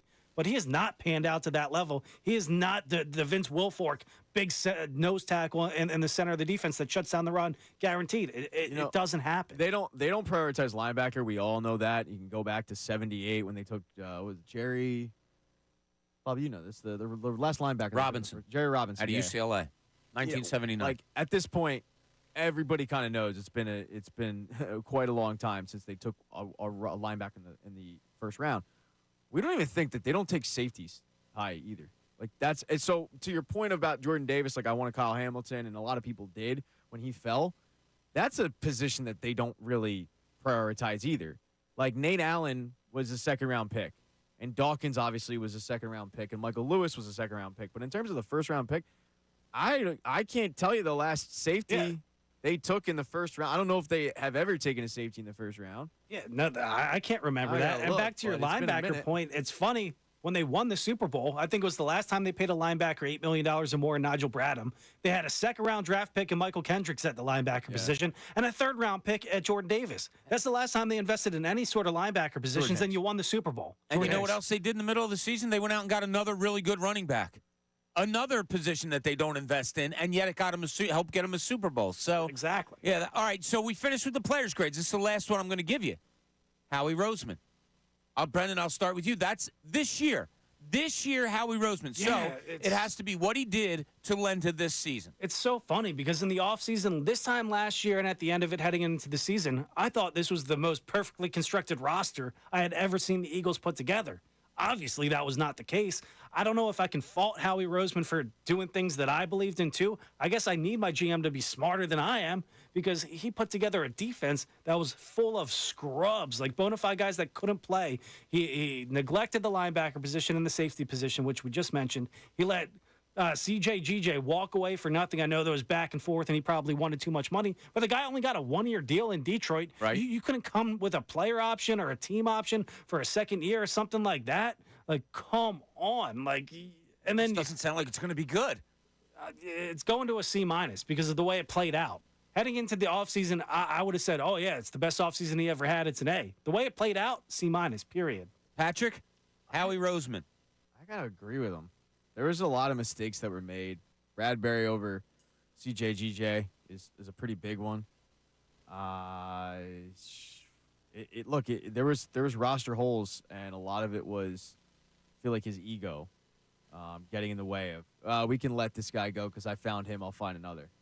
And interesting. They struck out on pretty much everybody that they tried to replace those guys with. Normally that doesn't happen. Normally you're able to find somebody there, and if not, and I made the case of, like, look, the safety position, right? You had Marcus Epps. You had CJGJ. They both worked out. They both look great. You move on from both of them. I was a fan of Reed Blankenship. I wanted to see what he could do, but I made the point of, if it doesn't work out, you've got draft capital. You go out and address it. We know that how he does. He did. He addressed it. He goes against Kevin Byard. It was a disaster. Like, it was. And it wasn't, I don't even blame Kevin Byard in that. He came into a bad situation with what was going on here in Philly. So he tried to address some things, but none of his moves really panned out. So I got to give him a C-. Okay. And by the way, I did look up the last time the Eagles took a safety, 1980. Give me initials. Alcorn State, R-Y. Roynell Young. Roynell Young, yeah. Huh, how about that? All right, yesterday, when we were talking on the show about something, I don't remember what it was, but I brought up that my wife was cleaning out her office and that Adam Schefter's book was sitting there, The Man I Never Knew. Great book. I told you a story about it. It's about his wife's first husband who died in 9/11, and Schefter wrote just a phenomenal book on it. So last night I'm looking up different things for today's show, and I like to look at the history of this date. On this date in 1949, Joe Louis retired. Now, Joe Louis was one of the handful of people, of athletes, that my dad could not stop talking about. And reference Joe Louis to me. Joe Louis finished his career 66-3 with 52 knockouts, and one of the most feared boxers ever. And because my dad always put him in my head, and because we were talking about Schefter's book, The Man I Never Met, who's an athlete that you never saw play, or a couple of them, an athlete that you never saw play that you would go back in time in a heartbeat to watch a good part of their career? Because Joe Louis, you know, the Wilt Chamberlain's there for me also, but Joe Louis is definitely top 3 in my book. And I know it's not in your guys' book, but who is 2 or 3 athletes that if you could go back in time and see them play, who would it be? For me, this is going to shock you. No, it's not. I think I know you're number one. That's why I asked for a couple. Yeah. Jackie? Jackie Robinson's number one. And it's one of the reasons I said if I could go back, I'd love to be born in 1900 so I could see all of it, like the 1919 Black Sox and the Negro Leagues and then Jackie Robinson, all that. Maurice Richard. Let's go back to Jackie Robinson for a minute. Yeah. All that surrounded him is such a story, and you know it as well as anybody. Is that part of the fascination also, or is it just because of what a great athlete he was? Or both? It's what surrounded him, the fact that he lived up to the pressure, and the fact that he was a great athlete. Like, people don't realize how good of an athlete he was. Oh, my God. You know, and he was reports, like, people that really knew him and saw him play say, like, baseball was his worst sport. Tennis was actually apparently his best sport. Great basketball UCLA player. would Yeah. schedule track meets near the football field so that he wouldn't miss both because, you know, he had records of the Pac-10 that Deshaun Jackson ended up breaking because he was that dominant in that sport. He went and coached some junior college basketball team after he got out of the Army, and he would get so frustrated at how bad they were, he would check himself into the game. Like, he was a dominant athlete. And baseball, he kind of just picked up as like a hobby of like, all right, yeah, I guess I'll try this. And he ended up going pro in it, and everybody knows him from that. But, yeah, it's partly that. Like, I would like to see his entire career. I would see him at UCLA and all that. So he's 100% up there. He's probably number one. Maurice Richard, like, he was the first pure goal scorer. I would love to see him play and for hockey. And then the third is I would like to see Wilt, because you just hear about the legend of Wilt scoring 100 and all that. Like, I want to see that dude just dominate. Yeah. Because I get jealous of people that did. Like, the fact that you mentioned earlier, you saw Hank Aaron play in person. Immediately, I was jealous. How about that? Like, I would geek out to watch that dude play. I think Wilt, one way before we get to you, Brendan, I think Wilt, for a lot of people my age, your age, who didn't see him play, I saw him like at the very, very last part of his career. It's verification you need to see. Was this guy what they said? Because good as they say, look, you know, who said it? Was it J.J. Redick? Oh, they're playing against mailmen. Like, he's not wrong. Okay, right. But a guy who, and I told you, Stan Hochman pulling me aside and sitting me down and telling me Wilt's stories that were, you know, when he was there watching him, that fascinated me. Phil Jasner, same thing. So I have more verification, I feel, than like most, because I was lucky enough to be around those guys who did see him. But he's definitely one of mine also. Yeah, I would love to sit down for like an hour with Vin Scully, just because he saw it all. Yeah. And when you end up talking to the people that saw these guys dominate in their heyday, like you with Stan Hochman talking about Wilt, yes, it's true. They were playing against plumbers and all that because these guys had day jobs.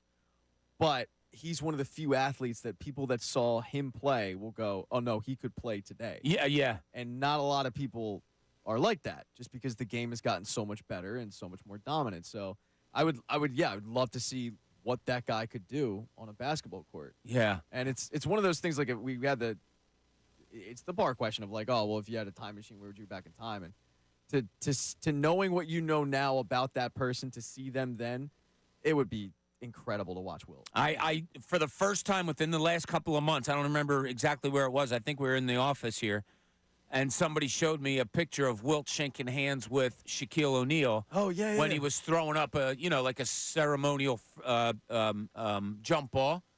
And this is early in Shaq's career, but he dwarfed Shaq. And he shook Shaq's hand, and Shaq was like, oh, my God, I'm meeting a man. Might have been the first time Shaq was looking up at somebody. Yeah. You know, it was pretty amazing back then. It's one of my most vivid memories of working at the Daily News, getting a call from Pat McClune. Get in here right now. I said, what's up? He goes, Wilt died. And we put together a 32-page paper in the matter of a couple of hours. That's how fascinating our staff was at the Daily News. Did you ever meet him? No, never did. Same place as him. Maybe a couple of times, you know, from a distance, but never met him. No. I remember telling Billy Cunningham one time that I was mad at him for not introducing me to Wilt Chamberlain. But, Brendan, how about you? You're a little bit younger than, well, you and Pat are about the same, but Someone you never saw play that you would just go back in time to watch their career. Yeah, I got one from each sport. One's kind of cheating a little bit, but I'll start off with the obvious one in my mind. It's basketball. It's Michael Jordan. I saw the end of his career with the Washington Wizards, but when he was winning the championships, the oldest I was for the last championship in Chicago, I was 5. So I didn't see it. I've seen all the highlights ever, but that's not doing it justice in my mind. I would like to live it, see how great he is. Yeah, I can argue all day. I think LeBron's the best basketball player. But if I didn't see and live Michael Jordan in his prime, what weight does my opinion hold, right? So I would like to see Michael Jordan in the NBA. NFL, I would like to see Jim Brown.